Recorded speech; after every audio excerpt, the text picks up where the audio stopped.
ಅರೆ ಕಡಿಮೆ ಹಾಕು ಆದ್ರೆ ಅಸಲಿ ಹಾಕು. MDH ಕಾಶ್ಮೀರಿ ಕೆಂಪು ಮೆಣಸಿನ ಪೌಡರ್. ನಿನ್ನೆ ಕೂಡ ಮಹಾಭಾರತ ಚರ್ಚಾ ಕಾರ್ಯಕ್ರಮದಲ್ಲಿ ಈ ನೀಟ್ ಪ್ರಶ್ನೆ ಪತ್ರಿಕೆ ಸೋರಿಕೆ, ಅದರ ನಂತರದಲ್ಲಿ ಆಗ್ತಾ ಇರುವ ಪ್ರತಿಭಟನೆ ಹೆಸರಲ್ಲಿ ನಡೀತಾ ಇರುವ ಕೆಲವೊಂದಷ್ಟು ದೇಶ ವಿರೋಧಿ ಘೋಷಣೆಗಳು ಹಾಗೆ ದೇಶ ವಿರೋಧಿ ಚಟುವಟಿಕೆಗಳ ಅನುಮಾನದ ಬಗ್ಗೆ ನಾವು ಮಾತನಾಡಿದ್ವಿ. ಶಾರ್ಟ್ ಆಗಿ ಹೇಳೋದಾದ್ರೆ ಈ ಪ್ರತಿಭಟನೆಯ ಬಿಹೈಂಡ್ ದ ಸೀನ್ಸ್ ಏನೆಲ್ಲ ನಡೀತಾ ಇದೆ ಅನ್ನೋದರ ವಿಶ್ಲೇಷಣೆ ವಿಮರ್ಶೆ ನಿನ್ನೆಯ ಚರ್ಚೆಯಲ್ಲಾಗಿತ್ತು.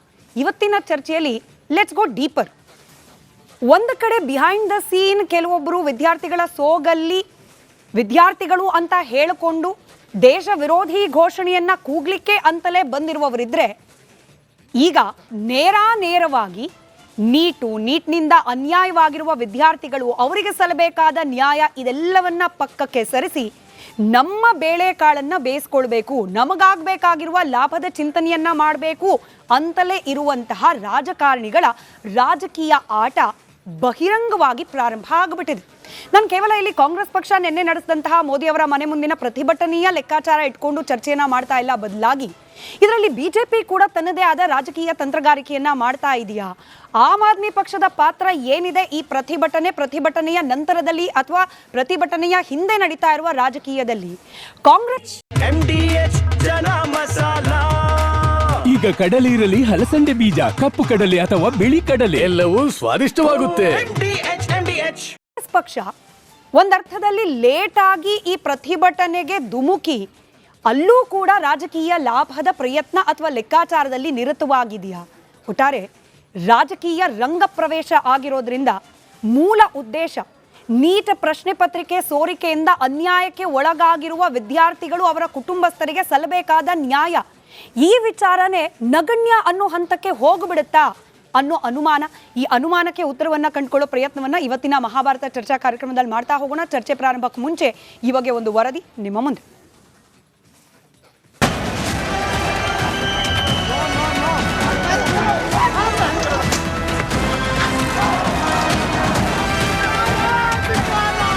ಪ್ರತಿಭಟನೆಗಳು ಅಂದುಕೊಂಡ ದಿಕ್ಕಲ್ಲೇ ಸಾಗಿ ಅಂದುಕೊಂಡ ಫಲಿತಾಂಶ ಪಡೆದುಕೊಂಡ್ರೆ ಸಾರ್ಥಕ.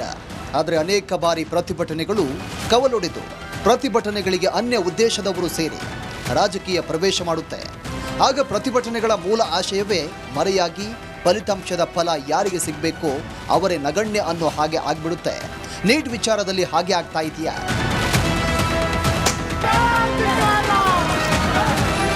ದೇಶ ವಿರೋಧಿ ಹೇಳಿಕೆಗಳು, ಸಾರ್ವಜನಿಕ ಆಸ್ತಿ ಹಾನಿ, ಪೊಲೀಸ್ ಭದ್ರತಾ ಸಿಬ್ಬಂದಿ ಮೇಲೆ ಹಲ್ಲೆ, ಇದೆಲ್ಲ ಒಂದು ಭಾಗ. ಆದರೆ ಈಗ ಪ್ರತಿಭಟನೆಯ ಆಯಾಮವೇ ಬದಲಾಗಿದೆ. ಅದೇ ರಾಜಕೀಯದಿಂದ ಇಡೀ ನೀಟ್ ಪರೀಕ್ಷೆಯನ್ನೇ ರಾಜಕೀಯ ಪಕ್ಷಗಳು ಅಪೋಷಣ ತೆಗೆದುಕೊಳ್ಳೋಕೆ ನಿಂತಿದೆ. ಇದಕ್ಕೆ ಸಾಕ್ಷಿ ಅನ್ನುವಂತಿದೆ ಇವತ್ತು ಪಿಸಿಸಿ ಕಚೇರಿ ಮುತ್ತಿಗೆಗೆ ಬಿಜೆಪಿ ಯತ್ನ, ಬಿಜೆಪಿ ನಾಯಕರ ಮೇಲೆ ಹೊಟ್ಟೆ ಎಸೆತ, ಸದನದ ಒಳಗೆ ಕೂಗಾಟ, ಇಂಥ ಘಟನೆಗಳು.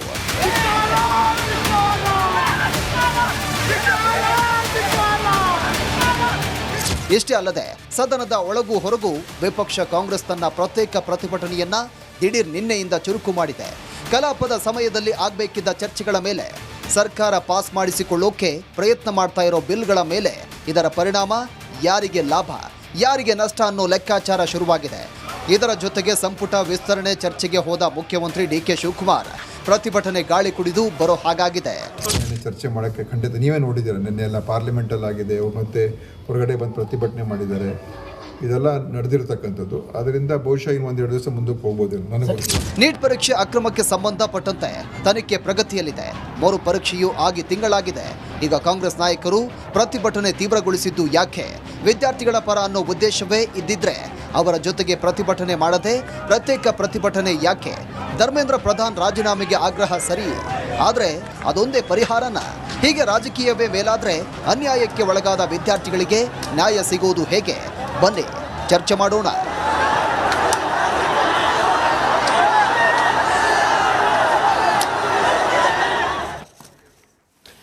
ವೀಕ್ಷಕರೇ, ನಿಮಗೆ ಗೊತ್ತಿದೆ ಮಹಾಭಾರತ ಚರ್ಚಾ ಕಾರ್ಯಕ್ರಮದ ಜನಾಭಿಪ್ರಾಯ ವೇದಿಕೆ ನಿಮಗಾಗಿ ಮುಕ್ತವಿರುವಂತಹ ವೇದಿಕೆ.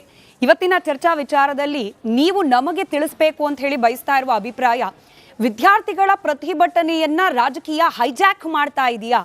ರಾಜಕೀಯ ಪಕ್ಷಗಳು ಹೈಜಾಕ್ ಮಾಡೋ ಪ್ರಯತ್ನವನ್ನ ಮಾಡ್ತಾ ಇದೆಯಾ? ನಿಜವಾಗ್ಲೂ ವಿದ್ಯಾರ್ಥಿಗಳಿಗೆ ನ್ಯಾಯ ಸಲ್ಲಬೇಕು ಅಂದ್ರೆ ರಾಜಕೀಯ ನಾಯಕರ ಎಂಟ್ರಿ ಅನಿವಾರ್ಯನಾ? ರಾಜಕೀಯ ನಾಯಕರು ಎಂಟ್ರಿ ಮಾಡಿದ್ರು ಅಂತಂದ್ರೆ ಅಲ್ಲಿ ರಾಜಕೀಯ ಲಾಭವೇ ಮೇಲುಗೈ ಸಾಧಿಸುತ್ತೆ, ವಿದ್ಯಾರ್ಥಿಗಳಿಗೆ ನ್ಯಾಯ ಸಿಗುತ್ತಾ? ಈ ಎಲ್ಲ ಪ್ರಶ್ನೆಗಳಿಗೆ ನಿಮ್ಮ ಅಭಿಪ್ರಾಯ ಅನಿಸಿಕೆಗಳನ್ನ ಸ್ಕ್ರೀನ್ನ ಕೆಳಭಾಗದಲ್ಲಿ ತೋರಿಸಲಾಗ್ತಾ ಇರುವ ದೂರವಾಣಿ ಸಂಖ್ಯೆಗಳಿಗೆ ವಾಟ್ಸ್ಆಪ್ ಅಥವಾ ಎಕ್ಸ್ ಖಾತೆಯ ಡೀಟೇಲ್ಸ್ ಮೂಲಕವೂ ಕೂಡ ನಮ್ಮ ಜೊತೆಯಲ್ಲಿ ಹಂಚಿಕೊಳ್ಳಬಹುದು. ನಿಮ್ಮ ಪಾಲ್ಗೊಳ್ಳುವಿಕೆಯ ನಿರೀಕ್ಷೆಯೊಂದಿಗೆ ಚರ್ಚೆಯನ್ನು ಪ್ರಾರಂಭ ಮಾಡ್ತಾ ಇದ್ದೀನಿ. ಚರ್ಚೆಯಲ್ಲಿ ಬಿಜೆಪಿ ವಕ್ತಾರರಾದ ಯದುಕುಮಾರ್ ಅವರಿದ್ದಾರೆ. ಕೆಲವೇ ಹೊತ್ತಿನಲ್ಲಿ ಕಾಂಗ್ರೆಸ್ ವಕ್ತಾರರು ಶತಬೀರ್ ಶಿವಣ್ಣ ಅವರು ಜಾಯ್ನ್ ಆಗೋ ನಿರೀಕ್ಷೆ ಇದೆ. ಆಮ್ ಆದ್ಮಿ ಪಕ್ಷದ ವಕ್ತಾರರಾದ ಲೋಹಿತ್ ಅವರಿದ್ದಾರೆ. ನಮಸ್ಕಾರ, ಕಾರ್ಯಕ್ರಮಕ್ಕೆ ಸ್ವಾಗತ. ಇಬ್ಬರಿಗೂ ಕೂಡ ಮೂರು ಬಂದ ನಂತರದಲ್ಲಿ ಅವ್ರನ್ನು ವೆಲ್ಕಮ್ ಮಾಡ್ಕೊಳ್ಳೋಣ. ಹಾಗೆ ರಾಜಕೀಯ ವಿಶ್ಲೇಷಕರು ಹಾಗೆ ಹಿರಿಯ ಪತ್ರಕರ್ತರಾದ ಸಮೀವುಲ್ಲಾ ಸರ್ ಇದ್ದಾರೆ. ನಮಸ್ಕಾರ ಸರ್, ಕಾರ್ಯಕ್ರಮಕ್ಕೆ ಸ್ವಾಗತ. ಬಹಳ ಮುಖ್ಯವಾಗಿ ವಿದ್ಯಾರ್ಥಿಗಳ ವಿಚಾರ ಆಗಿರೋದ್ರಿಂದ ವಿದ್ಯಾರ್ಥಿಗಳ ಪ್ರತಿನಿಧಿಯಾಗಿ ಅಕ್ಸಾ ಇಂದ ಚಾಣಕ್ಯ ಅವರಿದ್ದಾರೆ, ಹಾಗೆ AIDSO ಇಂದ ವಿನಯ್ ಚಂದ್ರ ಅವರಿದ್ದಾರೆ. ನಮಸ್ಕಾರ, ಇಬ್ಬರಿಗೂ ಕಾರ್ಯಕ್ರಮಕ್ಕೆ ಸ್ವಾಗತ. ಚಾಣಕ್ಯ ಅವರೇ, ತಮ್ಮಿಂದಲೇ ಚರ್ಚೆಯನ್ನ ಪ್ರಾರಂಭ ಮಾಡ್ತಾ ಇದ್ದೀನಿ. ಇವತ್ತು ಕರ್ನಾಟಕದಲ್ಲಿ ಒಂದಷ್ಟು ಘಟನೆ ಆಯಿತು, ತಮ್ಮ ಗಮನಕ್ಕೆ ಕೂಡ ಬಂದಿರಬಹುದು. ಬಿಜೆಪಿ ಅವರು ಅದೇನೋ KPCC ಕಚೇರಿಗೆ ಮುತ್ತಿಗೆ ಹಾಕ್ಲಿಕ್ಕೆ ಹೋದ್ರಂತೆ. ಪೊಲಿಟಿಕಲ್ ಗೇನ್ಗೋಸ್ಕರ ಈ ನೀಟ್ ಪರೀಕ್ಷೆ ವಿಚಾರವನ್ನ ಕಾಂಗ್ರೆಸ್ ಬಳಕೆ ಮಾಡ್ಕೊಳ್ತಿದೆ ಅನ್ನೋ ಆರೋಪ. ಆ ಸಂದರ್ಭದಲ್ಲಿ ಬಿಜೆಪಿಯ ನಾಯಕರ ಮೇಲೆ ಮೊಟ್ಟೆ ಎಸೆಯಲಾಯ್ತಂತೆ. ಇಲ್ಲ, ಮೊದಲು ಬಿಜೆಪಿ ಅವರೇ ಎಸೆದ್ರು, ಹಾಗಾಗಿ ನಮ್ಮವರು ಕೂಡ ಎಸೆದ್ರು ಅನ್ನೋ KPCC ಅಧ್ಯಕ್ಷರ ಪ್ರತಿ ಹೇಳಿಕೆ. ಇದೆಲ್ಲವನ್ನ ಪಕ್ಕಕ್ಕಿಟ್ಟು ನೋಡೋದಾದ್ರೂ ಕೂಡ ವಿದ್ಯಾರ್ಥಿಗಳಿಗೋಸ್ಕರ ಅಂತ ಹೋದವರ ಮೇಲೆ ಮೊಟ್ಟೆ ಎಸೆಯೋದು, ಈ ರೀತಿಯ ಪ್ರಕ್ರಿಯೆಗಳನ್ನ ನೀವು ಯಾವ ರೀತಿ ಗಮನಿಸ್ತೀರಿ? ಇದರ ಜೊತೆಯಲ್ಲೇ ನಿನ್ನೆ ಆದ ಮತ್ತೊಂದು ಸೀನು, ರಾಹುಲ್ ಗಾಂಧಿ ಅವರು ಮೋದಿ ಅವರ ನಿವಾಸದ ಮುಂದೆ, ಅಂದ್ರೆ ಪ್ರಧಾನಿಗಳ ನಿವಾಸದ ಮುಂದೆ ಕುತ್ಕೊಳ್ತಾರೆ, ಪೊಲೀಸರು ಬಂದು ಅವ್ರನ್ನ ಎತ್ಕೊಂಡು ಹೋಗ್ತಾರೆ. ಆ ಮಲಗಿದ್ದ ಪೊಸಿಷನ್ ಅಲ್ಲಿ ಅವ್ರನ್ನ ಎತ್ಕೊಂಡು ಹೋದ ಆ ವಿಡಿಯೋಗಳು, ಫೋಟೋಗಳು ಸಾಕಷ್ಟು ವೈರಲ್ ಆಗ್ತಾ ಇದೆ. ಈ ಎರಡು ಘಟನೆ ಬಗ್ಗೆ ಒಬ್ಬ ವಿದ್ಯಾರ್ಥಿಗಳ ಪ್ರತಿನಿಧಿಯಾಗಿ ನಿಮ್ಮ ಅಭಿಪ್ರಾಯ? ನೋಡಿ ಮೇಡಮ್, ಇವತ್ತು ರಾಜ್ಯದಲ್ಲಿ ಕಾಂಗ್ರೆಸ್ ಪಕ್ಷ ಇದೆ ಅಧಿಕಾರದಲ್ಲಿ, ಇವತ್ತು ಕೇಂದ್ರದಲ್ಲಿ BJP ಸರ್ಕಾರ ಇದೆ. ಆದರೆ ಇವತ್ತು ಈ ಹೋರಾಟ ಉದ್ದೇಶ ಏನಂತ ಹೇಳಿದ್ರೆ, ಇವತ್ತು ನೀಟ್ ಪರೀಕ್ಷೆಯಲ್ಲಿ ಆದಂಥ ಅಕ್ರಮ, ಏನು ಪ್ರಶ್ನೆ ಪತ್ರಿಕೆ ಸೋರಿಕೆ ಆಗಿ ಇವತ್ತು ಆ ಒಂದು ಹಗರಣದಲ್ಲಿ 20 ವಿದ್ಯಾರ್ಥಿಗಳ ಪ್ರಾಣ ಕಳ್ಕೊಂಡಿದ್ದಾರೆ. ಸೊ ಇವತ್ತು ಅದಕ್ಕೆ ನಾವೆಲ್ಲರೂ ಕೂಡ ಮೌಲ್ಯ ತರಬೇಕಾಗಿದೆ. ಅದು ಬಿಟ್ಟು ಇವತ್ತು ಎರಡೂ ರಾಜಕೀಯ ಪಕ್ಷಗಳು ಏನು ಇವರು ರಾಜಕೀಯವಾಗಿ ಏನೋ ಒಂದು ಬೇಳೆಕಾಳು ಬೇಯಿಸ್ಕೊಳ್ಳೋಕ್ಕೋಸ್ಕರ ಈ ರೀತಿ ಷಡ್ಯಂತ್ರಗಳು ಮಾಡ್ತಾ ಇದ್ದಾರೆ. ಇದು ಮತ್ತೊಂದು ಈ ಹೋರಾಟದ ರೂಪುರೋಷಣೆ ತಪ್ಪಿಸ್ತಾ ಇದ್ದಾರೆ ಅನ್ನೋದು ನನ್ನ ಆರೋಪ. ಯಾತಕ್ಕಂತ ಹೇಳಿದ್ರೆ, ಈ ಹಿಂದೆ ಈ ಪ್ರಶ್ನೆ ಪತ್ರಿಕೆ ಸೋರಿಕೆ ಆಗಿದ್ದು ಮೇ ತಿಂಗಳಲ್ಲಿ, ಅಲ್ಲಿಂದ ಇಲ್ಲಿವರೆಗೂ ಕೂಡ ಕಾಂಗ್ರೆಸ್ ಪಕ್ಷದವರು ನಿದ್ದೆ ಮಾಡ್ತಾ ಇದ್ರಾ? ನನ್ನ ಪ್ರಶ್ನೆ ಇಷ್ಟೇ. ನಿಮ್ಗೆ ನಿಜವಾಗ್ಲೂ ವಿದ್ಯಾರ್ಥಿಗಳ ಪರವಾಗಿ ನಿಮ್ಮ ಒಂದು ನಿಲುವಿತ್ತು ಅಂದ್ರೆ, ಅವ್ರ ಮೇಲೆ ಅಷ್ಟೊಂದು ಪ್ರೀತಿ, ಒಂದು ಅಭಿಮಾನ ಇತ್ತು ಅಂದಿದ್ರೆ, ಡೇ ಒಂದಿಂದ ಇಲ್ಲಿವರೆಗೂ ಕೂಡ ಅವ್ರ ಕುಟುಂಬಸ್ಥರ ಪರವಾಗಿ ಇವತ್ತು ಯಾರ್ಯಾರಿಗೆ ಅನ್ಯಾಯ ಆಗಿದೆ ಅವ್ರ ಪರವಾಗಿ ನಿಂತ್ಕೊಂಡು ಸಾಂತ್ವನ ಹೇಳ್ಬೇಕಾಗಿತ್ತು. ಅದ್ ಬಿಟ್ಬಿಟ್ಟು ನೀವು ವಿದೇಶ ಪ್ರವಾಸದಲ್ಲಿ ತೊಡಗಿದ್ರಲ್ಲ ಮಾನ್ಯ ರಾಹುಲ್ ಗಾಂಧಿ ಅವರೇ, ಇವತ್ತು ನಿಮ್ಗೆ ಇದ್ದಕ್ಕಿದ್ದಂಗೆ ಇವತ್ತು ವಿದ್ಯಾರ್ಥಿಗಳ ಮೇಲೆ ಇಷ್ಟು ಒಂದು ಪ್ರೀತಿ, ಒಂದು ವಾತ್ಸಲ್ಯ ಬರೋದಕ್ಕೆ ಕಾರಣ ಏನು? ಒಂದು, ಇವತ್ತು ಧರ್ಮೇಂದ್ರ ಪ್ರಧಾನ್ ಅವರು ಶಿಕ್ಷಣ ಮಂತ್ರಿ. ಇವತ್ತು ಶಿಕ್ಷಣ ಇಲಾಖೆಯಲ್ಲಿ ಯಾವುದೇ ಒಂದು ಹಗರಣ ಸಂಭವಿಸಿದ್ರು, ಅಲ್ಲಿ ಯಾವುದೇ ಪ್ರಶ್ನೆ ಪತ್ರಿಕೆ ಸೋರಿಕೆ ಆದ್ರೂ ಸಹ ಅದರ ಮೂಲ ಜವಾಬ್ದಾರಿ ಕೇಂದ್ರ ಸರ್ಕಾರದಾಗಿರ್ತದೆ, ಆ ಒಂದು ಇಲಾಖೆಯ ಮಂತ್ರಿದು ಅದ್ರ ಜವಾಬ್ದಾರಿ ಆಗಿರ್ತದೆ. ಆದ್ರೆ ಇವತ್ತು ಮಾನ್ಯ ಕೇಂದ್ರ ಸಚಿವರು ಧರ್ಮೇಂದ್ರ ಪ್ರಧಾನ್ ಅವರು ಇಷ್ಟು ದಿವಸ ಬೇಕಾಗಿತ್ತಾ ವಿದ್ಯಾರ್ಥಿಗಳಿಗೆ ಬಂದು ಅವರು ಒಂದು ಸಾಂತ್ವನ ಹೇಳಿ ಅವ್ರ ಜೊತೆ ಒಂದು ಸಮಾಧಾನ, ಒಂದು ಸಭೆ ಮಾಡೋದಕ್ಕೆ ಇಷ್ಟು ದಿವಸ ಬೇಕಾಗಿತ್ತಾ? ಇದು ನನ್ನ ವಾದ. ಯಾತಕ್ಕಂತ ಹೇಳಿದ್ರೆ, ಇವತ್ತು ನಾಟ್ ಓನ್ಲಿ ಕೇಂದ್ರ ಸರ್ಕಾರ, ಮೇಡಮ್ ನಿಮ್ಗೆ ಗೊತ್ತಿರೋ ಮಾಹಿತಿ ಇದೆ, ಕಳೆದ ಬಾರಿನೂ ಕೂಡ KPSC ಯಾವ ರೀತಿ ಒಂದು ಬೃಹತ್ ಪ್ರಮಾಣದ ಭ್ರಷ್ಟಾಚಾರ ಆಗಿತ್ತು. KS ಪರೀಕ್ಷೆಯಲ್ಲಿ ಒಂದೇ ಕೊಠಡಿಯಲ್ಲಿ 13 ಜನ ಪಾಸ್ ಆಗಿದ್ರು. ಇವತ್ತು ಕಾಂಗ್ರೆಸ್ ಪಕ್ಷ ಕೇಂದ್ರ ಸರ್ಕಾರದ ಪ್ರಶ್ನೆ ಮಾಡ್ತಾ ಇದೆ, ಅಲ್ಲ ಸ್ವಾಮಿ, ಇಲ್ಲಿ ಕರ್ನಾಟಕದಲ್ಲಿ ನಿಮ್ದೇ ಸರ್ಕಾರ ಇದೆಯಲ್ಲ, ನಿಮ್ಮ ಸರ್ಕಾರದಲ್ಲಿ ಇವತ್ತು KPSC ಚೇರ್ಮನ್ ಅವ್ರ ಮಗಳಿಗೆ 40,000 ಒಂದು ಏನು ಇನ್ಕಮ್ ಸರ್ಟಿಫಿಕೇಟ್ ಮಾಡಿಕೊಟ್ಟು ಇವತ್ತು ಅಧಿಕಾರ ದುರುಪಯೋಗ ಪಡಿಸ್ಕೊಂಡು ಈ ರೀತಿ ಅಕ್ರಮ ಮಾಡ್ತಾ ಇದಾರಲ್ಲ, ಇದ್ರ ಬಗ್ಗೆ ನಿಮ್ ನಿಲುವೇನು? ಒಟ್ಟಾರೆ ಈ ಬಿಜೆಪಿ ನಾಯಕರು ಹಾಗೆ ಕಾಂಗ್ರೆಸ್ ನಾಯಕರು ನಡೆಸ್ತಾ ಇರುವ ಪ್ರತಿಭಟನೆಗಳು, ಅದ್ರ ಮೂಲ ಉದ್ದೇಶ ಏನು ಅದು ಬೇರೆ ಡಿಬೇಟ್ ನ ವಿಚಾರ. ಬಟ್ ಒಬ್ಬ ವಿದ್ಯಾರ್ಥಿಯಾಗಿ ನೀಟ್ ವಿಚಾರದಲ್ಲಿ ಬಿಜೆಪಿ ಅವರು ಕಾಂಗ್ರೆಸ್ನವರು ಪ್ರತಿಭಟನೆ ಮಾಡ್ತಿರೋದನ್ನ ಗಮನಿಸಿದ್ರೆ ನಿಮ್ಗೆ ಏನ್ ಅನ್ಸುತ್ತೆ ಅಂತ? ಯಾರ ಲಾಭಕ್ಕೋಸ್ಕರ ಈ ಪ್ರತಿಭಟನೆ? ಜಸ್ಟ್ ಒಂದು ಪೊಲಿಟಿಕಲ್ ಅಜೆಂಡಾ ಅಷ್ಟೇ ಮೇಡಮ್. ಇವತ್ತು ಹೋರಾಟದ ಉದ್ದೇಶ ಏನಿದೆ ಅದ್ರ ಬಗ್ಗೆ ಮಾತ್ರ ಮಾತಾಡಬೇಕು. ಅದ್ ಬಿಟ್ಟು ಆ ವೇದಿಕೆಯನ್ನ ಬೇರೆ ಇನ್ಯಾವುದಾದೋ ರೂಪಕ್ಕೆ ಸ್ವರೂಪ ತಗೊಂಡು ಇವರು ರಾಜಕೀಯದ ಬೇಳೆಕಾಳನ್ನ ಬೇಯಿಸ್ಕೊಂಡು ಇವತ್ತು ಈ ರಾಜ್ಯದ, ಈ ರಾಷ್ಟ್ರದ ವಿದ್ಯಾರ್ಥಿಗಳ ಭವಿಷ್ಯದ ಜೊತೆ ಎರಡೂ ಪಕ್ಷಗಳು ಚೆಲ್ಲಾಟ ಆಡ್ತಾ ಇದಾವೆ ಅಂತ ನನ್ನ ನೇರ ಆರೋಪ. ಆಯ್ತು ವಿನಯ್ ಚಂದ್ರ ಅವರೇ, ನಿಮ್ಮ ಅಬ್ಸರ್ವೇಷನ್ಸ್ ಏನು? ಅಂದ್ರೆ ಪ್ರತಿಭಟನೆ ಅಂತಾದಾಗ ಯಾವುದೋ ಒಂದು ಫಲದ ನಿರೀಕ್ಷೆ ಇರುತ್ತೆ, ಅನ್ಯಾಯ ಆದವ್ರಿಗೆ ನ್ಯಾಯ ಕೊಡಿಸ್ಬೇಕು ಅನ್ನೋ ನಿರೀಕ್ಷೆ. ಈಗ ಆಗ್ತಾ ಇರುವ ಈ ರಾಜಕೀಯ ಪ್ರತಿಭಟನೆಗಳು ಪಕ್ಷಾತೀತವಾಗಿ ಯಾವೆಲ್ಲ ರಾಜಕೀಯ ಪಕ್ಷಗಳು ನೀಟ್ ವಿಚಾರಕ್ಕೆ ಪ್ರತಿಭಟನೆಗಿಳಿದಿವೆ, ಯಾವ ಬೆನಿಫಿಟ್ಗೋಸ್ಕರ ಈ ಪ್ರತಿಭಟನೆ? ಯಾರು ಬೆನಿಫಿಷರೀಸ್ ಆಗಬಹುದು ಈ ರಾಜಕೀಯ ನಾಯಕರ ಪ್ರತಿಭಟನೆಯಿಂದ? ವಿದ್ಯಾರ್ಥಿಗಳ ನೀಟ್ ಪರೀಕ್ಷೆಯಿಂದ ಮನನೊಂದು, ಪ್ರಶ್ನೆ ಪತ್ರಿಕೆ ಸೋರಿಕೆಯಿಂದ ಮನನೊಂದು ಆತ್ಮಹತ್ಯೆ ಮಾಡ್ಕೊಂಡ್ರಲ್ಲ, ಆ ವಿದ್ಯಾರ್ಥಿಗಳಿಗೆ ನಿಜವಾಗ್ಲೂ ರಾಜಕೀಯ ನಾಯಕರ ಪ್ರತಿಭಟನೆಯಿಂದ ಲಾಭ ಸಿಗುತ್ತಾ? ಆ ಕುಟುಂಬಸ್ಥರಿಗೆ, ಮನೆ ಮಕ್ಕಳನ್ನ ಕಳೆದುಕೊಂಡು ಕಣ್ಣೀರು ಹಾಕ್ತಾ ಇರುವ ಕುಟುಂಬಸ್ಥರಿಗೆ ಈ ರಾಜಕೀಯ ಹೋರಾಟಗಳಿಂದ, ಪ್ರತಿಭಟನೆಗಳಿಂದ ನ್ಯಾಯ ಸಿಗುತ್ತಾ ಅಂತ? ಮೇಡಮ್, ಮೊದಲನೇದು ಈ ನೀಟ್ ಪರೀಕ್ಷೆ ಏನಿದೆ ಇದನ್ನ ಫಸ್ಟ್ ತಂದಿದ್ದೇನೆ 2013ನೇ ಇಸ್ವಿನಲ್ಲಿ ಕಾಂಗ್ರೆಸ್ ಸರ್ಕಾರ. ಇವತ್ತು ಈ ನೀಟ್ ಒಂದು ಪರೀಕ್ಷೆ ಏನಿದೆ ಇಡೀ ದೇಶದಲ್ಲಿ ಒಂದು ದೊಡ್ಡ ಮಟ್ಟದ ಕೋಚಿಂಗ್ ಇಂಡಸ್ಟ್ರಿಯಾಗಿ ಬೆಳೆಯೋದಕ್ಕೆ ಅವಕಾಶ ಮಾಡಿಕೊಟ್ಟಿದ್ದು, ಅದಕ್ಕೊಂದು ಫೌಂಡೇಶನ್ ಹಾಕ್ಕೊಟ್ಟಿದ್ದೆ ಕಾಂಗ್ರೆಸ್ ಗೌರ್ಮೆಂಟ್. ಈಗ ಅದನ್ನ ಮತ್ತೆ ಉನ್ನತ ಹಂತಕ್ಕೆ ತಗೊಂಡು ಹೋಗ್ತಾ ಇದ್ದಾರೆ ಈಗಿರುವಂಥ ಸರ್ಕಾರ. ಒಂದು ಅಂಕಿಅಂಶ ನಾನು ಹೇಳಕ್ಕೆ ಇಷ್ಟಪಡ್ತೀನಿ ಮೇಡಮ್. ಇಲ್ಲಿ ಇತ್ತೀಚೆಗೆ ಬಂದಿರೋ ಒಂದು ವರದಿಯ ಪ್ರಕಾರ ಇದೇ ಕೋಚಿಂಗ್ ಇಂಡಸ್ಟ್ರಿಗಳು ಏನಿದೆ ಒಂದು ವಾರ್ಷಿಕ ಆದಾಯ ಸುಮಾರು 58,000 ಕೋಟಿ ಇವತ್ತು ಈ ಒಂದು ಕೋಚಿಂಗ್ ಇಂಡಸ್ಟ್ರಿಯಿಂದ ಬರ್ತಾ ಇದೆ. ನೀತಿ ಆಯೋಗಿನ ವರದಿ ಹೇಳುವಂಥದ್ದು, ಒಂದು ಕುಟುಂಬ ಯಾರಿವತ್ತು ತಮ್ಮ ಮಕ್ಕಳನ್ನ ಡಾಕ್ಟರ್ ಮಾಡಬೇಕು ಅನ್ನೋ ಕನಸಿಟ್ಕೊಂಡು ಇವತ್ತು ಕಷ್ಟಪಟ್ಟು ಓದಿಸ್ಬೇಕು ಅಂತ ಹೋಗ್ತಾ ಇದ್ದಾರೆ, ಒಂದು ಕುಟುಂಬ ಕನಿಷ್ಠ 80,000ದಿಂದ 3 ಲಕ್ಷ ರೂಪಾಯಿ ಖರ್ಚು ಮಾಡುವಂತ ಪರಿಸ್ಥಿತಿಗೆ ತಂದಿಟ್ಟಿದ್ದಾರೆ ಇವತ್ತು. ಇದಕ್ಕೆ ಕಾರಣಕರ್ತರು ಯಾರು? ಅವಾಗಿದ್ದಂಥ ಕಾಂಗ್ರೆಸ್ ಸರ್ಕಾರ ಇಂಪ್ಲಿಮೆಂಟ್ ಮಾಡ್ತು, ಇದನ್ನ ಮತ್ತೆ ಮುನ್ನಡೆಸ್ಕೊಂಡು ಹೋಗ್ತಾ ಇರುವಂಥ ಇವಾಗಿರುವಂಥ ಪ್ರಸಕ್ತ ಸರ್ಕಾರ. ಬಟ್ ಇಲ್ಲಿ ಇವಾಗಿರುವಂಥ ಸಂದರ್ಭದಲ್ಲಿ ಜನಗಳ ಬೇಡಿಕೆ ಏನಾಗಿದೆ, ನಮ್ಮ ಅನುಭವದಲ್ಲಿ ಇಡೀ ರಾಷ್ಟ್ರ ಮಟ್ಟದಲ್ಲಿ ಇವತ್ತು ವಿದ್ಯಾರ್ಥಿಗಳಾಗಿರಲಿ ಅಥವಾ ಪಾಲಕರು ಯಾರು ತಮ್ಮ ಮಕ್ಕಳನ್ನ ಕಳ್ಕೊಂಡ್ರು ಅವ್ರು ಕೇಳ್ತಾ ಇರೋದು ಒಂದೇನೆ, ಇವತ್ತು ಮಕ್ಕಳು ಸಾವಾಯ್ತಲ್ಲ, 22 ಲಕ್ಷ ವಿದ್ಯಾರ್ಥಿಗಳು ಪರೀಕ್ಷೆಯನ್ನ ಬರೆದ್ರು, ಇದಕ್ಕೆ ಅಲ್ಲಿ ಯಾರೋ ಇವತ್ತು ಲೀಕ್ ಮಾಡಿದ್ದಕ್ಕೆ ಅಕೌಂಟಬಿಲಿಟಿ ಯಾರು? ಇದು ಮೊದಲನೇ ಬಾರಿಗೆ ನಡೀತಾ ಇರೋವಂಥದ್ದಲ್ಲ. 2019ನೇ ಇಸ್ವಿಲಾಗಿದೆ, 21ನೇ ಇಸ್ವಿಲಾಗಿದೆ, 24ನೇ ಇಸ್ವಿ, 26ನೇ ಇಸ್ವಿನಲ್ಲಾಗಿದೆ. ಈ ರೀತಿ ಕನ್ಸಿಸ್ಟೆಂಟ್ ಆಗಿ ಆಲ್ಟರ್ನೇಟಿವ್ ಇಯರ್ಸ್ ಅಲ್ಲಿ ಈ ತರದ ಪತ್ರಿಕಾ ಲೀಕ್ ಆಗ್ತಾ ಇದ್ದಾಗ ಇದರ ಹೊಣೆಗಾರಿಕೆಯನ್ನ ಹೊರೋರು ಯಾರು? ಇಲ್ಲಿ ಅದನ್ನ ಪ್ರಶ್ನೆ ಮಾಡ್ತಾ ಇಡೀ ರಾಷ್ಟ್ರದಾದ್ಯಂತ ಈ ಒಂದು ಹೋರಾಟ ನಡೀತಾ ಇದೆ. ಅಲ್ಲಿ ಇವತ್ತು ನೈತಿಕತೆ ಭಾಗ ಬಂದಾಗ್ಲೂ ಕೂಡ ಇವತ್ತು ಆ ನೈತಿಕತೆ ಹೊತ್ತು ಇವತ್ತು ಸರ್ಕಾರ ಜವಾಬ್ದಾರಿನ ತಗೋಬೇಕು, ಅದಕ್ಕೆ ಉತ್ತರನ ಕೇಳ್ತಾ ಇದ್ದಾರೆ ಇವತ್ತಿನ ವಿದ್ಯಾರ್ಥಿಗಳು. ಸರಿ, ರಾಜಕೀಯ ನಾಯಕರ ಎಂಟ್ರಿಯಿಂದ ಪ್ರಯೋಜನ ಆಗುತ್ತಾ ಅನ್ನೋದು ನನ್ನ ಪ್ರಶ್ನೆ ಇತ್ತು. ನೀವು ಶಾರ್ಟ್ ಆಗಿ ಅದಕ್ಕೂ ಉತ್ತರ ಕೊಟ್ಬಿಡಿ. ಈಗ ಕಾಂಗ್ರೆಸ್ನವರು ಅಥವಾ ಆಮ್ ಆದ್ಮಿ ಪಕ್ಷದವರು ಅಥವಾ ಬಿಜೆಪಿಯವರು ಕರ್ನಾಟಕದಲ್ಲಿ ಏನು ಪ್ರತಿಭಟನೆ ಮಾಡಿದ್ರು ಹಂಗೆ ಪ್ರತಿಭಟನೆ ಮಾಡೋದ್ರಿಂದ ಈ ಪ್ರೊಲಾಂಗ್ಡ್ ಪ್ರಾಬ್ಲಮ್ಗೆ ಸೊಲ್ಯೂಷನ್ ಸಿಗುತ್ತಾ ಅಂತ? ಮೇಡಮ್, ಪ್ರೊಲಾಂಗ್ಡ್ ಪ್ರಾಬ್ಲಮ್ಗೆ ಸೊಲ್ಯೂಷನ್ ಅಂತ ಹೇಳಿದ್ರೆ ಇವತ್ತು ಜನಗಳ ಹೋರಾಟ ಸೊಲ್ಯೂಷನ್ ಆಗುತ್ತೆ ಮೇಡಮ್. ನಾವು ನಂಬಿರೋದು ಅದು. ಇವತ್ತು ಆ ನಿಟ್ಟಿನಲ್ಲಿ ಜನಗಳು ತಾವಾಗೆ ಈ ಹೋರಾಟಕ್ಕೆ ಬಂದು ನಿಲ್ತಾ ಇದ್ದಾರೆ. ಸರಿ, ಸಮೀವುಲ್ಲಾ ಸರ್, ನಿನ್ನೆ ನಡೆದ ಘಟನೆ ಸಂಬಂಧಪಟ್ಟಂತೆ ಏನು ಪ್ರಧಾನಿಗಳ ನಿವಾಸದ ಮುಂಭಾಗದಲ್ಲಿ ಕಾಂಗ್ರೆಸ್ನ ನಾಯಕರೆಲ್ಲರೂ ಕೂಡ ಪ್ರತಿಭಟನೆ ಕೂತರು. ಯಾಕೆ ಕೂತರು ಅನ್ನೋದನ್ನು ನಾವು ಚರ್ಚೆ ಮಾಡೋಣ ನಂತರದಲ್ಲಿ. ಬಟ್ ಆಗ ನಮ್ಮ ರಾಜ್ಯದ ಮುಖ್ಯಮಂತ್ರಿಗಳಾದ DK ಶಿವಕುಮಾರ್ ಅವರು ಕೂಡ ಇದ್ರು. ಪಾಪ ಅವರೇನೋ ಸಚಿವ ಸಂಪುಟ ವಿಸ್ತರಣೆಗೆ ಲಿಸ್ಟ್ ತಗೊಂಡು ಹೋಗಿದ್ರು, ಕರ್ಕೊಂಡು ಹೋಗಿ ಕೂರಿಸ್ಕೊಂಡ್ರು ಪ್ರತಿಭಟನೆಗೆ. ಅವ್ರ ಪಕ್ಕದಲ್ಲಿ ಕೇರಳಂ ರಾಜ್ಯದ ಮುಖ್ಯಮಂತ್ರಿಗಳು ಕೂಡ ಕಾಣಿಸ್ಕೊಂಡ್ರು. ಅನ್ಫಾರ್ಚುನೇಟ್ಲಿ ನೋಡಿ, ಅದೇ ಕೇರಳಂನಲ್ಲಿ ಇದೇ ನೀಟ್ ಪರೀಕ್ಷೆಗೆ ಸಂಬಂಧಪಟ್ಟಂತೆ ವಿದ್ಯಾರ್ಥಿಗಳು ಪ್ರತಿಭಟನೆ ನಡೆಸ್ತಾ ಇರೋ ಸಂದರ್ಭದಲ್ಲಿ ಜಲಫಿರಂಗಿ ಪ್ರಯೋಗ ಆಗುತ್ತೆ. ಆ ಜಲಫಿರಂಗಿ ಪ್ರಯೋಗಕ್ಕೆ ಆದೇಶ ಕೊಡುವ ಸರ್ಕಾರದ ಪ್ರತಿನಿಧಿಯಾಗಿದ್ದ ಸತೀಶನ್ ಅವರು ಕೂತ್ಕೊಂಡು ಪ್ರಧಾನಿಗಳ ನಿವಾಸದ ಮುಂದೆ ಪ್ರತಿಭಟನೆ ಮಾಡ್ತಾರೆ. ರಾಜಕೀಯ ನಾಯಕರು ಎಂಟ್ರಿ ಕೊಟ್ರೆ ಎಲ್ಲಿಂದ ಎಲ್ಲಿಗೆ ಹೋಗಿ ನಿಲ್ಲುತ್ತೆ ವಿಚಾರಕ್ಕೆ ಅನ್ನೋದಕ್ಕೆ ಬಹುಶಃ ಆ ಸೀನ್ ಏನಿತ್ತು, ರಾಹುಲ್ ಗಾಂಧಿ ಅವ್ರ ಪಕ್ಕದಲ್ಲಿ ಒಂದ್ ಕಡೆ DK ಶಿವಕುಮಾರ್ ಅವರು, ಇನ್ನೊಂದು ಕಡೆಯಲ್ಲಿ ಕೇರಳ CM, ಅದು ಉದಾಹರಣೆ ಆಗಿ ನಿಂತು ಬಿಡುತ್ತಾ ಅಂತ? ನನ್ನ ಇಬ್ಬರು ಸ್ನೇಹಿತರು ಸ್ಟೂಡೆಂಟ್ ಆ್ಯಂಗಲ್ನಿಂದ ಮಾತಾಡಿದರು, ವಿದ್ಯಾರ್ಥಿಗಳ ದೃಷ್ಟಿಯಿಂದ, ಮತ್ತು ನೀಟ್ ಅನ್ನೋದು ಹೇಗೆ ಒಂದು ಇಂಡಸ್ಟ್ರಿಯಾಗಿ ಬೆಳೆದು ಅದು ಹೇಗೆ ಬಡವರನ್ನು ಕಿತ್ತು ತಿಂತಾ ಇದೆ ಅಂತ ಹೇಳ್ಬಿಟ್ಟು ಎಕ್ಸ್ಪ್ಲೈನ್ ಮಾಡಿದರು. ನೀವು ಇದು ಪೊಲಿಟಿಕಲ್ ರಾಜಕೀಯ ರಂಗ ಪ್ರವೇಶದಿಂದಾಗಿ ಏನೆಲ್ಲ ಆಗ್ತಿದೆ ಅನ್ನೋ ಪ್ರಶ್ನೆ ನೀವು ಕೇಳಿದ್ರಿ. ಒಂದು ಭಾರತದಂತಹ ಒಂದು ಡೆಮಾಕ್ರೆಟಿಕಲ್ ಸಿಸ್ಟಮಲ್ಲಿ ವಿದ್ಯಾರ್ಥಿ ಚಳವಳಿಗೆ ಬಹಳ ಇತಿಹಾಸ ಇದೆ. ಕ್ವಿಟ್ ಇಂಡಿಯಾ ಮೂವ್ಮೆಂಟಿಂದ ಹಿಡಿದು ಅದು ಸ್ವತಂತ್ರ ಪೂರ್ವದ ಚಳವಳಿ, ಸ್ವತಂತ್ರದ ನಂತರದ ಚಳವಳಿ ಅಂದರೆ ಎಮರ್ಜೆನ್ಸಿನಲ್ಲಿ JP ಅವರ ನವನಿರ್ಮಾಣ ಚಳವಳಿ, ಅದು ಸ್ಟೂಡೆಂಟ್ ಚಳವಳಿನೇ. ಅದಾದ ನಂತರ ಬೇಕಾದಷ್ಟು ಅಸ್ಸಾಂ ಚಳವಳಿ, ಆಸು, ಅಲ್ಲಿ ಕಡೆಗೆ ಅಸ್ಸಾಂ ಗಣ ಪರಿಷತ್ತು ಸ್ಟೂಡೆಂಟ್ಸ್ಗಳೇ ಅಧಿಕಾರಕ್ಕೆ ಬಂದು ಸರ್ಕಾರವನ್ನು ರಚನೆ ಮಾಡುವ ಮಟ್ಟಕ್ಕೆ ಅದು ಬೆಳೀತು. ಹೀಗಾಗಿ ಯಾಕಾಗಿ ಈ ಮೂಮೆಂಟ್ ಆಗ್ತಾ ಇದೆ ಮತ್ತು ಈ ಮೂಮೆಂಟಲ್ಲಿ ಇರುವಂತಹ ಗಟ್ಟಿತನ ಏನು ಅನ್ನೋದು ಮೋಸ್ಟ್ ಇಂಪಾರ್ಟೆಂಟು.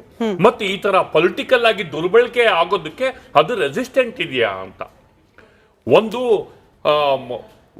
ಜಡ್ಜ್ ಒಬ್ಬ ಚೀಫ್ ಜಸ್ಟಿಸ್ ಹೇಳಿದ್ದನ್ನೇ ಅದನ್ನ ಅವರ ನೋವು ಅಂತ ಅನ್ಕೋತಿರೋ ಅಥವಾ ಹತಾಶೆ ಅಂತ ಅನ್ಕೋತಿರೋ ಅದನ್ನೇ ಸ್ಟ್ರೆಂತ್ ಆಗಿ ಇಟ್ಕೊಂಡು ಸಟರಿಕಲ್ ಆಗಿ ಒಂದು ಸಂಘಟನೆ ಅಸ್ತಿತ್ವಕ್ಕೆ ಬರುತ್ತೆ.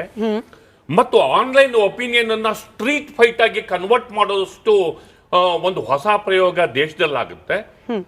ಮತ್ತೆ ಬೇಕಾದಷ್ಟು ಕಮ್ಯುನಲ್ ಇಶ್ಯೂಸ್ಗಳ ಬಗ್ಗೆ ಪೊಲಿಟಿಕಲ್ ಪಾರ್ಟೀಸ್ ಅಲ್ಲಿ ಚರ್ಚೆ ಆಗ್ತಿದೆ.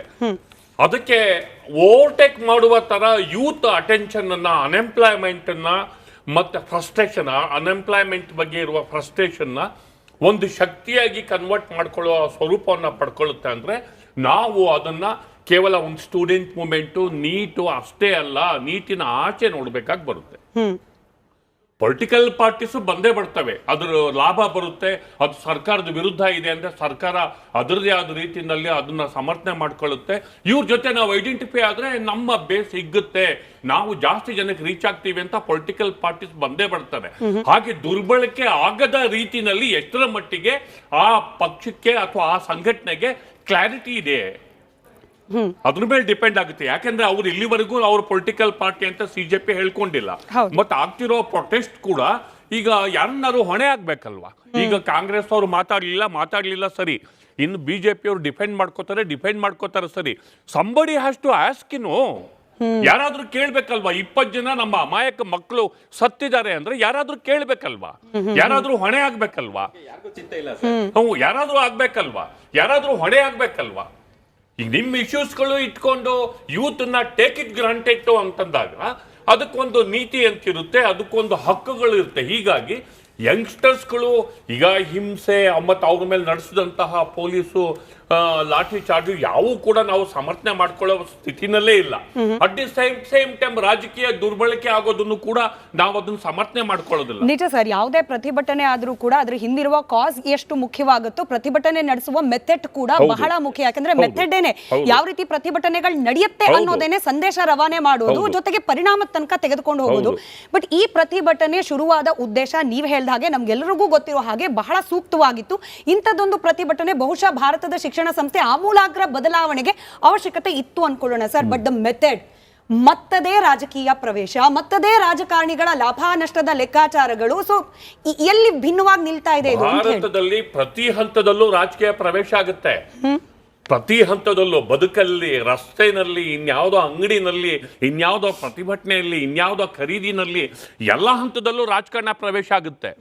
ಒಂದು ಕಾಸ್ಗಾಗಿ ಮತ್ತು ಸುಧಾರಣೆಗಾಗಿ ಫೈಟ್ ಮಾಡುವಂಥ ಸಂಘಟನೆಗಳು ಎಷ್ಟರ ಮಟ್ಟಿಗೆ ಈ ರಾಜಕಾರಣ ತಾವು ದುರ್ಬಳಕೆ ಆಗಬಾರ್ದು ಅನ್ನೋದ್ರ ಬಗ್ಗೆ ಎಚ್ಚರಿಕೆ ವಹಿಸ್ಕೋಬೇಕು.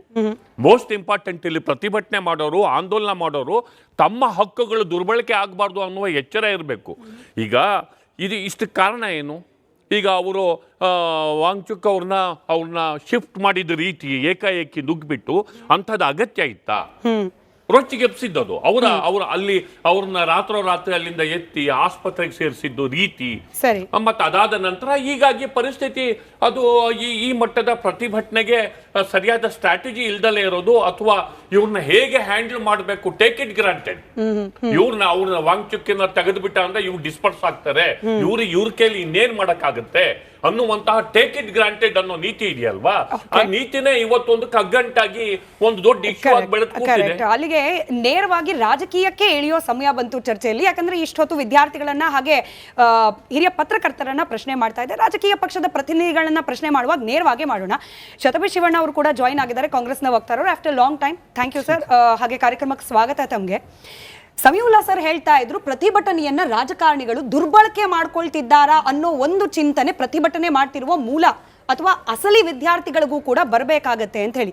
ಸರ್, ಇಲ್ಲಿ ಬಳಕೆ ದುರ್ಬಳಕೆ ಹಂತವನ್ನ ಮೀರಿ ಹೋಗ್ಬಿಟ್ಟಿದ್ಯಾ? ಹೈಜಾಕ್ ಅಂದ್ರೆ ಇಡೀ ಪ್ರತಿಭಟನೆಯನ್ನೇ ಆಪೋಷಣ ತೆಗೆದುಕೊಳ್ಳಿಕ್ಕೆ ರಾಜಕೀಯ ಪಕ್ಷಗಳು ನಿಂತು ಬಿಟ್ಟಿವ್ಯಾ? ಅನುಮಾನಗಳು ಯಾಕೆ ಬರ್ತಾ ಇದೆ? ಆಮ್ ಆದ್ಮಿ ಪಕ್ಷದಿಂದ ನೇರವಾಗಿ ಹೇಳ್ತಿದ್ದಾರೆ, sir, Rahul Gandhi is trying to hijack the cockroach protest. ಈ ಜಿರಳೆಗಳು ಅಥವಾ ಸಿಜೆಪಿಯ ಪ್ರೊಟೆಸ್ಟ್ ಏನ್ ನಡೀತಾ ಇದೆ, ಆ ಪ್ರೊಟೆಸ್ಟ್ ಅನ್ನ ಹೈಜಾಕ್ ಮಾಡ್ಲಿಕ್ಕೆ ಈಗ ಧುಮುಕ್ ಬಿಟ್ಟಿದ್ದಾರೆ ರಾಹುಲ್ ಗಾಂಧಿ ಅವರು. He is varied. ಎಲ್ಲಿ ಕ್ರೆಡಿಟ್? ಇನ್ ಕೇಸ್ ಈ ಪ್ರತಿಭಟನೆಗೆ ಹೆದರಿ ಧರ್ಮೇಂದ್ರ ಪ್ರಧಾನ್ ಅವ್ರ ಕೈಲಿ ರಾಜೀನಾಮೆ ಕೊಡಿಸ್ಕೊಂಡೇ ಬಿಡ್ತು ಕೇಂದ್ರ ಸರ್ಕಾರ ಅಂದ್ರೆ ಕ್ರೆಡಿಟ್ ಹೋಗೋದು ಯಾರಿಗೆ? ಸಿಜೆಪಿಗೆ, ಅಥವಾ ಅದ್ರ ಹಿಂದೆ ಇದ್ದಾರೆ ಅಂತ ಹೇಳಲಾಗ್ತಾ ಇರುವ ಆಮ್ ಆದ್ಮಿ ಪಕ್ಷದವರಿಗೆ. ಇದು ಬೇಕಾಗಿಲ್ಲ ರಾಹುಲ್ ಗಾಂಧಿ ಅವರಿಗೆ. That's why Rahul Gandhi is hijacking. ದುರ್ಬಳಕೆನೂ ಅಲ್ಲ, ಬಳಕೆನೂ ಅಲ್ಲ, ಕಂಪ್ಲೀಟ್ ಆಗಿ ಆಪೋಷಣ ತೆಗೆದುಕೊಳ್ತಿದ್ದಾರೆ. ಇದು ಆಮ್ ಆದ್ಮಿ ಪಕ್ಷ ಅವರ ವಿವೇಚನೆಗೆ ಬಿಟ್ಟಿರ್ತಕ್ಕಂಥದ್ದು. ಆದರೆ ನಾನು ಸ್ಪಷ್ಟವಾಗಿ ಹೇಳಬೇಕು ಅಂದರೆ, ರಾಹುಲ್ ಗಾಂಧಿ ಅವರು ಸ್ಟೂಡೆಂಟ್ಸ್ ಇಶ್ಯೂಸ್ ಮತ್ತು ನೀಟ್ ಪೇಪರ್ ಲೀಕ್ ಆಗಿರ್ಬೋದು, ಹಲವಾರು ಪೇಪರ್ ಲೀಕ್ಸ್ ಆಗಿರ್ಬೋದು, ಇದ್ರ ಬಗ್ಗೆ ಸತತವಾಗಿ ಕಳೆದ 12 ವರ್ಷಗಳಿಂದ ಪ್ರಶ್ನೆಯನ್ನು ಎತ್ತುತ್ತಲೇ ಇದ್ದಾರೆ. ನಾವು ಯಾವತ್ತೂ ಕೂಡ CJP ಅವ್ರ ಜೊತೆ ಔಟ್ರೈಟ್ ಕೋಆರ್ಡಿನೇಷನ್ ಅಥವಾ ನಿಮಗೆ ಸಮರ್ಥನೆ ಮಾಡ್ತೀವಿ ಅಂತ ಎಲ್ಲೂ ಕೂಡ ಹೇಳಿಲ್ಲ. ನಾವು ಆ ಥರ ಬಿಂಬಿಸ್ತಾನೂ ಇಲ್ಲ. ಯಾವಾಗ CJP ಸ್ಟಾರ್ಟ್ ಆಯಿತು, ಚೀಫ್ ಜಸ್ಟಿಸ್ ಅವರ ಕಾಮೆಂಟಿಂದ ಅವರು ಧರ್ಮೇಂದ್ರ ಪ್ರಧಾನ್ ಅವರ ರೆಸಿಗ್ನೇಷನ್ ಅನ್ನ ಕೇಳಿದ್ರು, ನಾವು ಯಾವತ್ತಾದ್ರೂ ಅವ್ರ ಜೊತೆ ಭಾಗಿಯಾಗಿರೋದು ನೀವು ನೋಡಿದೀವ? ಆದ್ರೆ ಪ್ಯಾರಲಲ್ ಆಗಿ ರಾಹುಲ್ ಗಾಂಧಿ ಅವರು ಕೋಟಾಲ್ ಆಗಿರ್ಬೋದು, ಬೆಂಗಳೂರಲ್ಲಿ ಆಗಿರ್ಬೋದು, ಬೇರೆ ಬೇರೆ ಕಡೆ ಛಾತ್ರೋಂ ಕಿ ಗೂಂಜ್ ಅಂತ ಒಂದು ಪವರ್ ಪಾಯಿಂಟ್ ಪ್ರೆಸೆಂಟೇಷನ್ ಜೊತೆ ಯಾವ ರೀತಿ ನಮ್ಮ ಯುವಕರು, ನಮ್ಮ ವಿದ್ಯಾರ್ಥಿನಿಯರ ಜೀವನಗಳು ಹಾಳಾಗ್ತಾ ಇದ್ದಾವೆ, ಈ ಎಜುಕೇಶನ್ ಸಿಸ್ಟಮ್ ಅಲ್ಲಿ ಪರಿಷ್ಕರಣೆ ಅವಶ್ಯಕತೆ ಇದೆ, ಇದ್ರ ಬಗ್ಗೆ ಚರ್ಚೆ ಮಾಡ್ತಾ ಇದ್ದಾರೆ. ಲಕ್ಷಾಂತರ ರೂಪಾಯಿ ನಾವು ಹಣವನ್ನ ಈ ಎಜುಕೇಶನ್ ಇನ್ಸ್ಟಿಟ್ಯೂಷನ್ಸ್ ಕೊಡ್ತೀವಿ, ಕೋಚಿಂಗ್ ಇನ್ಸ್ಟಿಟ್ಯೂಷನ್ಸ್ ಕೊಡ್ತೀವಿ, ಇದ್ರ ಬಗ್ಗೆ ನಾವು ಚರ್ಚೆಯನ್ನ ಮಾಡಬೇಕು ಅಂತ ಮಾಡ್ತಾ ಇದ್ದೇವೆ. ಆಮೇಲೆ ಈ ಪ್ರೊಟೆಸ್ಟ್ಗೂ ಮೇಡಮ್, ಎಲ್ಲಿವರೆಗೂ ಧರ್ಮೇಂದ್ರ ಪ್ರಧಾನ್ ಅವರ ರೆಸಿಗ್ನೇಷನ್ ಅನ್ನ ಕೇಳ್ಕೊಂಡು ಅವರು ಶಾಂತಿಯುತವಾಗಿ ಜಂತರ್ ಮಂತರ್ ಅಲ್ಲಿ ಪ್ರೊಟೆಸ್ಟ್ ಮಾಡ್ತಾ ಇದ್ರು, ನಮ್ಮ ಇನ್ವಾಲ್ವ್ಮೆಂಟ್ ಇರಲಿಲ್ಲ. ರಾಹುಲ್ ಗಾಂಧಿ ಅವರು ಇನ್ವಾಲ್ವ್ ಆಗಿದ್ದು ಯಾವಾಗ ಕೇಂದ್ರ ಸರ್ಕಾರದವರು ಪೊಲೀಸ್ ಅವ್ರನ್ನ ಮುಂದಿಟ್ಟು, CRPF ಅವ್ರನ್ನ ಮುಂದಿಟ್ಟು ಒಂದು ಶಾಂತಿಯುತವಾಗಿ ನಡೀತಾ ಇರುವಂತಹ ಪ್ರೊಟೆಸ್ಟ್ ಅಲ್ಲಿ, ಸಂವಿಧಾನದ ಆಶ್ರಯದಲ್ಲಿ ನಡೀತಾ ಇರುವಂತಹ ಪ್ರೊಟೆಸ್ಟ್ ಅನ್ನ ಈ ಗೂಂಡಾಗಳನ್ನ ಹಿಡ್ಕೊಂಡು ಈ ಲಾಠಿ ಚಾರ್ಜ್ ಮಾಡಿ, ಸ್ಮೋಕ್ ಟಿಯರ್ ಗ್ಯಾಸ್ ಹಾಕಿ, ಲಾಠಿಗಳಲ್ಲಿ ನೇಲ್ಸ್ ಅನ್ನ ಹಾಕಿ ಚರ್ಮ ಕಿತ್ಕೊಳ್ಳೋ ರೀತಿ ಮಹಿಳೆಯರಂತ ನೋಡ್ದೆ, ಮಕ್ಕಳಂತ ನೋಡ್ದೆ ಅವ್ರ ಮೇಲೆ ದೌರ್ಜನ್ಯ ಮಾಡಿದ್ರಲ್ಲ, ಅವತ್ತು ನಾವು ನೆಕ್ಸ್ಟ್ ಡೇ ಪಾರ್ಲಿಮೆಂಟ್ ಅಲ್ಲಿ ಪ್ರೈಮ್ ಮಿನಿಸ್ಟರ್ ಆಫೀಸ್ಗೆ ಹೋಗ್ತೀವಿ, ಅವ್ರ ಮನೆ ಹತ್ರ ಹೋಗ್ತೀವಿ, demanding the resignation of the home minister. ಎರಡನೇ ಮಾತನ್ನ ನೆನ್ಪಿಟ್ಕೊಳ್ಳೋ ಮುಂಚೆ ಒಂದನೇ ಮಾತನ್ನ ಮತ್ತೊಮ್ಮೆ ನೆನಪು ಮಾಡ್ತಾ ಶಿವಣ್ಣ ಅವರು ನೀವು ಹೇಳ್ತಾ ಇದ್ರಿ, ರಾಹುಲ್ ಗಾಂಧಿ ಅವರು ಪ್ರತಿಭಟನೆಗೆ ಧುಮುಕಿರ್ಲಿಲ್ಲ ಅಂಟಿಲ್ ಪೊಲೀಸ್ ಬಲ ಪ್ರಯೋಗ ಆಗೋ ತನಕ. ನಾನು ಇದನ್ನೇ ಪ್ರಶ್ನೆ ಮಾಡ್ತಿದ್ದೀನಿ ಸರ್. ಮೇ ತಿಂಗಳಲ್ಲಿ ಪ್ರಶ್ನೆ ಪತ್ರಿಕೆ ಸೋರಿಕೆ ಆಯಿತು. ಮೇ ತಿಂಗಳಲ್ಲಿ ಪ್ರಶ್ನೆ ಪತ್ರಿಕೆ ಸೋರಿಕೆ ಆದ ನಂತರದಲ್ಲಿ ಒಬ್ಬರಾದ್ಮೇಲೆ ಒಬ್ರು ವಿದ್ಯಾರ್ಥಿಗಳು ಆತ್ಮಹತ್ಯೆ ಮಾಡ್ಕೊಳ್ಳಿಕ್ಕೆ ಶುರು ಮಾಡಿದ್ರು ಸರ್. ಒಂದು ತಿಂಗಳಾಗೋಯ್ತು ಸರ್, ನೀಟ್ ಮರುಪರೀಕ್ಷೆ ಆಗೋಗಿ ರಿಸಲ್ಟ್ ಬಂದಿದೆ, ಮಕ್ಕಳು ಮೆಡಿಕಲ್ ಕಾಲೇಜ್ಗಳಿಗೆ ಅಡ್ಮಿಷನ್ ಆಗ್ಲಿಕ್ಕೂ ಕೂಡ ಶುರು ಮಾಡಿದ್ದಾರೆ. ಇಷ್ಟು ದಿನ ಆತ್ಮಹತ್ಯೆಗೆ ಶರಣಾದ ವಿದ್ಯಾರ್ಥಿಗಳ ಪರವಾಗಿ ಅಥವಾ ಪ್ರಶ್ನೆ ಪತ್ರಿಕೆ ಸೋರಿಕೆ ಆಗ್ತಿರುವ ವ್ಯವಸ್ಥೆಯ ವಿರುದ್ಧವಾಗಿ ಪ್ರತಿಭಟನೆ ಮಾಡಬೇಕು ಅಂತ ರಾಹುಲ್ ಗಾಂಧಿ ಅವರಿಗೆ ಅನಿಸ್ಲಿಲ್ಲ. ಯಾಕೆ? ನಿಮಗೆ CJP ವಿರೋಧ ಇರಬಹುದು ಅಥವಾ CJPಗೆ ನೀವು ನೇರವಾಗಿ ಬೆಂಬಲ ಕೊಡದೇ ಇರಬಹುದು ಸರ್. ವಿದ್ಯಾರ್ಥಿಗಳಿದ್ದಾರೆ, ಅವ್ರ ಪರವಾಗಿ ಪ್ರತಿಭಟನೆ ಮಾಡಬಹುದಾಗಿತ್ತು, ಮಾಡಲಿಲ್ಲ ರಾಹುಲ್ ಗಾಂಧಿ ಅವರು. ನಾನು ಅದನ್ನೇ ಹೇಳ್ತಾ ಇರ್ತಕ್ಕಂಥದ್ದು, ಇದ್ರ ಬಗ್ಗೆ ನಾವು ಸತತವಾಗಿ ಪ್ರಶ್ನೆಗಳನ್ನ ಎತ್ತಾ ಇದ್ದೇವೆ. ಸರ್ಕಾರ ನಾವು ವಿರೋಧ ಪಕ್ಷದ ನಾಯಕರಾಗಿ ವಿರೋಧ ಪಕ್ಷದಲ್ಲಿ ಇರ್ತಕ್ಕಂಥವ್ರು ಆಡಳಿತ ಪಕ್ಷವನ್ನ ಎಲ್ಲಿ ಪ್ರಶ್ನೆ ಮಾಡಬೇಕು ಅಲ್ಲಿ ಪ್ರಶ್ನೆಯನ್ನ ಮಾಡ್ತಾ ಇದ್ದಾರೆ. CJP ಅನ್ನೋ ಮೂವ್ಮೆಂಟ್, ಒಂದ್ ನಿಮಿಷ ಸರ್, CJP ಅನ್ನೋ ಮೂವ್ಮೆಂಟ್ ಸ್ಟಾರ್ಟ್ ಆಗಿದ್ದಾಗ ಅವರು ನೀಟ್ ನೋಡಿ ಮೇಡಮ್, ಈ ವಿದ್ಯಾರ್ಥಿಯರಿಗೆ, ಯುವಕರಿಗೆ ಇರ್ತಕ್ಕಂಥ ಕನಸೇನು, ಅವ್ರಿಗೆ ನಾನು ಈ ವಿಷಯದಲ್ಲಿ ರಾಜಕೀಯ ಪಕ್ಷಗಳು ಇನ್ವಾಲ್ವ್ ಆಗ್ಲೇಬಾರ್ದು. ಎಲ್ಲರೂ ಕೂಡ ಕುತ್ಕೊಂಡು ಕಲೆಕ್ಟಿವ್ ಲೀಡರ್ಶಿಪ್ ಅಲ್ಲಿ ಈ ಎಜುಕೇಶನ್ ಸಿಸ್ಟಮ್ ನ ಹೇಗೆ ಚೇಂಜ್ ಮಾಡಬೇಕು ಅನ್ನೋ ಚಿಂತನೆ ಮಾಡಬೇಕು. ಇವತ್ತು ಆರ್ಟಿಫಿಷಿಯಲ್ ಇಂಟೆಲಿಜೆನ್ಸ್ ನ ಯುಗದಲ್ಲಿ ನೆನ್ನೆ ಬಂದು ಕೇಳಿದ್ರು ಚರ್ಚೆ ಮಾಡ್ಲಿಕ್ಕೆ ಸರ್ಕಾರ ಚರ್ಚೆ ಮಾಡ್ಲಿಕ್ಕೆ ಅವಕಾಶ ಆಗಿಲ್ಲ, ಸೆಷನ್ ನಡೀತಾ ಇದೆ, ಚರ್ಚೆ ಮಾಡ್ಲಿಕ್ಕೆ ಅವಕಾಶ ಆಯ್ತು, ಬಟ್ ಆಡಳಿತ ಪಕ್ಷಕ್ಕೂ ಬೇಕಾಗಿಲ್ಲ, ಅನ್ಫಾರ್ಚುನೇಟ್ಲಿ ವಿರೋಧ ಪಕ್ಷಕ್ಕೂ ಬೇಕಾಗಿಲ್ಲ. ಯಾಕಂದ್ರೆ ಚರ್ಚೆ ಮಾಡ್ಬಿಟ್ರೆ ಸೊಲ್ಯೂಷನ್ ಬರುತ್ತಲ್ಲ, ಸೊಲ್ಯೂಷನ್ ಬಂದ್ಬಿಡುತ್ತೆ, ಅಲ್ಲಿ ಪೊಲಿಟಿಕಲ್ ಮೈಲೇಜ್ ಸಿಗೋದಿಲ್ಲ. ಮುಂದಿನ ಚುನಾವಣೆ ಈ ವಿಷಯಾಂತರ ಮಾಡಬೇಡಿ.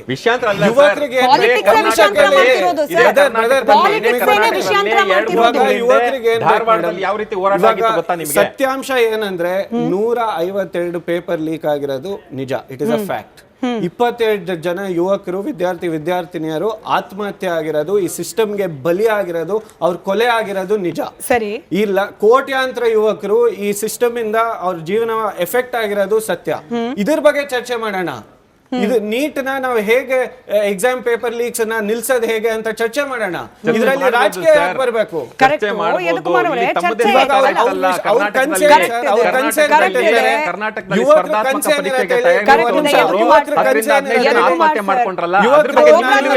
ರಾಜಕಾರಣ ಕುಟುಂಬದಲ್ಲಿ ಹುಟ್ಟಿಲ್ಲ, ನಾನು ಶ್ರೀಮಂತರ ಕುಟುಂಬದಲ್ಲಿ ಹುಟ್ಟಿಲ್ಲ.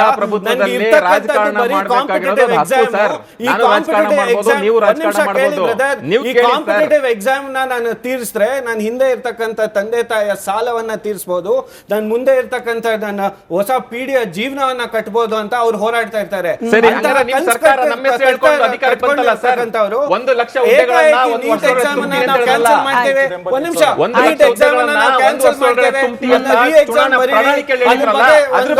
ಸಮಜಾಯಿಷಿನೂ ಕೊಡಲ್ಲ.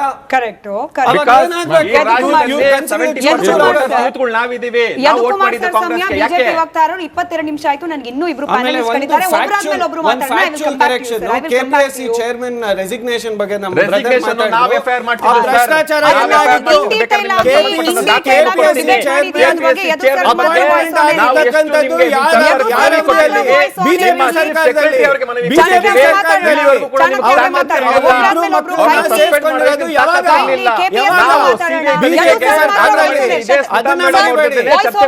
ಚಾಣಕ್ಯ ಅವರೇ ವಾಯ್ಸ್ ಹೋಗ್ತಾ ಇಲ್ಲ. ಯದುಕುಮಾರ್ ಸರ್, ಜುನೈನ್ ಕನ್ಸರ್ನ್ ಇರ್ತಕ್ಕಂತ ಸಮಸ್ಯೆಗಳಿಗೂ ಕೂಡ ನಾವು ಮೌನವಾಗೇ ಇರ್ತೀವಿ ಅಂತಂದ್ರೆ silence is not always solution sir. ವಿದ್ಯಾರ್ಥಿಗಳು ಪ್ರತಿಭಟನೆ ಮಾಡ್ಲಿಕ್ಕೆ ಶುರುವಾಗಿ ಈಗ ನಿಮಗೆ 20ನೇ ತಾರೀಕಿನಿಂದ ದೇಶವ್ಯಾಪಿ ಕಾಣ್ತಿದೆಯೇನೋ, ಬಟ್ ವಿದ್ಯಾರ್ಥಿಗಳು ಯಾವಾಗ ಪ್ರಶ್ನೆ ಪತ್ರಿಕೆ ಲೀಕ್ ಆಯ್ತೋ ಆ ದಿನದಿಂದ ಕೂಡ, ಇನ್ಫ್ಯಾಕ್ಟ್ ಇನ್ನೂ ಹಿಂದೆ ಹೋಗ್ಬೇಕು ಅಂತಂದ್ರೆ ಪ್ರತಿ ಬಾರಿ ಪ್ರಶ್ನೆ ಪತ್ರಿಕೆ ಸೋರಿಕೆಯಾದಾಗ್ಲೂ ಕೂಡ ಪ್ರತಿಭಟನೆ ಅನ್ನೋದು ಇದ್ದೇ ಇರುತ್ತೆ. ನಾವು ಅದನ್ನ ಸೈಲೆಂಟ್ ಆಗೇ ಸಾಲ್ವ್ ಮಾಡ್ತೀವಿ ಅನ್ನೋ ಕೇಂದ್ರ ಸರ್ಕಾರ, ಇನ್ನೂ ನೇರವಾಗಿ ಹೇಳಬೇಕು ಅಂತಂದ್ರೆ ಪ್ರಧಾನಿ ನರೇಂದ್ರ ಮೋದಿ ಅವರ, ಶಿಕ್ಷಣ ಸಚಿವರಾದ ಧರ್ಮೇಂದ್ರ ಪ್ರಧಾನ್ ಅವರ ಈ ಮೌನ ಇದೆಯಲ್ಲ, this is not the solution. ಹೀಗೆ ಮೌನವಾಗಿರುವವರನ್ನ ನೀವು ಯಾವ ಕಾರಣಕ್ಕೆ ಇಟ್ಕೊಂಡ್ಬಿಟ್ಟು ರಾಜ್ಯ ಬಿಜೆಪಿ ಅವರು ಹೋಗಿ ಪ್ರತಿಭಟನೆ ಮಾಡ್ಲಿಕ್ಕೆ ಮುಂದೆ ಹೋಗ್ತಿದ್ದೀರಿ? ಕೆಪಿಸಿಸಿ ಕಚೇರಿಯನ್ನ ಮುತ್ತಿಗೆ ಹಾಕ್ಲಿಕ್ಕೆ ಬಿಜೆಪಿಗೆ ಏನ್ ಕಾರಣ ಇದೆ? ಅದರಲ್ಲೂ ನೀಟ್ ಅಂತ ವಿದ್ಯಾರ್ಥಿಗಳಿಗೆ ಸಂಬಂಧಪಟ್ಟ ಸಮಸ್ಯೆ ವಿಚಾರಕ್ಕೆ. ಒಳ್ಳೆ ಪ್ರಶ್ನೆ ಮೇಡಮ್. ಈಗ ತಾವ್ ಹೇಳಿದ್ರಿ ಸೊಲ್ಯೂಷನ್ ಪ್ರಾಬ್ಲಮ್ಸ್ ಅಂತ. 3ನೇ ಮೇ ಅವತ್ತು ಪೇಪರ್ ಲೀಕ್ ಆಗಿದಂಥದ್ದು. ಅವತ್ತಿನ ಸಂಜೆನೆ ಅದು ಏನಂತಾರೆ, ಕೆಮಿಸ್ಟ್ರಿ ಮತ್ತು ಬಯಾಲಜಿ ಫಿಸಿಕ್ಸ್ ಎಕ್ಸಾಮಿನೇಷನ್ಸ್ ಕ್ಯಾನ್ಸಲ್ ಆಗಿದಂಥದ್ದು. ರೀಕಂಡಕ್ಟೆಡ್ ಮಾಡಬೇಕು ವಿತಿನ್ 40 days ಅಂತ ಮಾಡಿದಂಥದ್ದು. 13 ಜನ ಕಲ್ಪ್ರಿಟ್ ಯಾರಿದ್ದಾರೋ ಅವ್ರನ್ನ ಬಂಧಿಸಿದಂಥದ್ದು. ಆಮೇಲೆ ಈ ನೇಷನ್ ವೈಡ್ ಇದ್ರಲ್ಲಿ ಯಾರ್ಯಾರು ಇದು ಕರೆಕ್ಷನ್ಸ್ ಇದು ಮಾಡಬೇಕಾಗಿತ್ತೋ ಧರ್ಮೇಂದ್ರ ಪ್ರಧಾನ್ ಬಂದು ಮಾಧ್ಯಮದ ಮುಂದೆ ಅಕ್ಸೆಪ್ಟ್ ಮಾಡಿದಂಥದ್ದು. ಮತ್ತೆ ಏನು 20 ಜನ ವಿದ್ಯಾರ್ಥಿಗಳ ಇದಾಯ್ತು ಅದಕ್ಕೆ ಮೌಲ್ಯ ಕಟ್ಟಕ್ಕಾಗಲ್ಲ, ಐ ಆಮ್ ರೆಸ್ಪಾನ್ಸಿಬಲ್ ಅಂತ ಹೇಳಿದಂಥದ್ದು ಮಾಧ್ಯಮದಲ್ಲಿದೆ ಒಂದು. ಆಮೇಲೆ ತಾವು ಹೇಳ್ತಾ ಇದ್ರಿ ಏನು ಇದಿದೆ, ಮಾನಸಿಕತೆ ಇದೆ, ನಾವು ಅಲ್ಲಿ ಹೋಗಿ ಕಾಂಗ್ರೆಸ್ ಆಫೀಸ್ಗೆ ಅಂತ. ಮೇಡಮ್, ಈಗ ಪ್ರಧಾನಮಂತ್ರಿಗಳ ನಿವಾಸ ಅನ್ನೋದು ಅದೊಂದು ಸೆಕ್ಯೂರಿಟಿ ಝೋನ್ಸ್ ಅಲ್ವಾ ಮೇಡಮ್? ಯಾರೇ ಪ್ರಧಾನಮಂತ್ರಿಗಳಾಗಿದ್ರು ಅವ್ರಿಗೆ ಅದಂತ ಒಂದು ಸೆಕ್ಯೂರಿಟಿ ಇರುತ್ತೆ, ದೇಶದ ಪ್ರಧಾನಮಂತ್ರಿ ಅಂತ ಅನ್ಬಿಟ್ಟು. ನೀವು ಈಗ ವಿದ್ಯಾರ್ಥಿಗಳು ಪ್ರತಿಭಟನೆ ಮಾಡ್ತಾ ಇದ್ದಂಥದ್ದು ಜಂತರ್ ಮಂತರಲ್ಲಿ ವಿದ್ಯಾರ್ಥಿಗಳ ನೇತೃತ್ವದಲ್ಲಿ ಮಾಡ್ತಾ ಇದ್ದಂಥದ್ದು. ತಾವು ಹಾಗೆ ಹೇಳಿದ್ರಿ ಪ್ರತಿಭಟನೆಗಳು ಅವಶ್ಯಕತೆ ಹೌದು. ಪ್ರಜಾಪ್ರಭುತ್ವದಲ್ಲಿ ಯಾವುದೇ ಅದು ಆಳಿಕೆ ಇರಲಿ ಇಲ್ಲ ವಿರೋಧ ಪಕ್ಷವಾಗಿರ್ಲಿ, ನಾವು ಭಿನ್ನ ಧ್ವನಿ ಅನ್ನೋದು ಇರಲೇಬೇಕಾಗತ್ತೆ, ಪ್ರಶ್ನೆ ಮಾಡೋದನ್ನ ಇರಲೇಬೇಕಾಗತ್ತೆ, ಮಾಡ್ತಾ ಇರ್ಬೇಕಾದ್ರೆ ಅಲ್ಲಿ ಮಾಡ್ತಾ ಇರ್ಬೇಕಾದಾಗ ನೀವ್ ಯಾಕೆ ಇದು ಶಿಫ್ಟ್ ಮಾಡಿದ್ರಿ, ಗೋಲ್ ಪೋಸ್ಟ್ ಶಿಫ್ಟ್ ಮಾಡಿದ್ರಿ? ಅಲ್ಲಿ ಜಂತರ್ ಮಂತರಲ್ಲಿ ಇದ್ದಿದ್ದನ್ನ ನೀವ್ ಯಾಕೆ ಈ ಮಾರ್ಕೆಟ್ ಬಂದಿರುವಂತದ್ದು? ಅವ್ರ ಪ್ರಧಾನಿ ಮನೆ ಮುಂದೆ ಹೋದ್ರು ನಾವು ಕೆಪಿಸಿಸಿ ಕಚೇರಿ ಮುಂದೆ ಹೋಗ್ತೀವಿ. ವಿದ್ಯಾರ್ಥಿಗಳ ಸಾಯೋರು ಸಾಯ್ತಾ ಇರ್ಲಿ, ಪ್ರತಿಭಟನೆ ಮಾಡೋರು ಮಾಡ್ತಾ ಇರ್ಲಿ, ಎದು ಸರ್ ಪ್ರಶ್ನೆ ಮತ್ತೆ ಕೇಳಿಸ್ಕೊಳ್ಳಿ ಕರೆಕ್ಟ್ ಆಗಿ. ಕಾಂಗ್ರೆಸ್ನವರು ಪ್ರಧಾನಿ ಮನೆ ಮುಂದೆ ಹೋದ್ರು ನಾವು ಕೆಪಿಸಿಸಿ ಕಚೇರಿ ಮುಂದೆ ಹೋಗ್ತೀವಿ. ಪ್ರತಿಭಟನೆಯಲ್ಲಿ ವಿದ್ಯಾರ್ಥಿಗಳು ಲಾಠಿ ತಿಂತಾ ಇರ್ಲಿ, ಪೊಲೀಸರು ಭದ್ರತಾ ಸಿಬ್ಬಂದಿಗಳು ಕಲ್ಲೆಟ್ ತಿಂತಾ ಇರ್ಲಿ, but we will play politics. ನಮಗೆ ರಾಜಕೀಯ ಮುಖ್ಯ. ಅವ್ರು ಅಲ್ಲಿ ಹೋದ್ರೆ ನಾವು ಇಲ್ಲಿ ಹೋಗ್ತೀವಿ, ಬುದ್ಧಿ ಕಲಿಸ್ತೀವಿ. ಇದರಲ್ಲಿ ರಾಜಕೀಯದ ಯಾವುದೇ ಉದ್ದೇಶ ಇಲ್ಲ.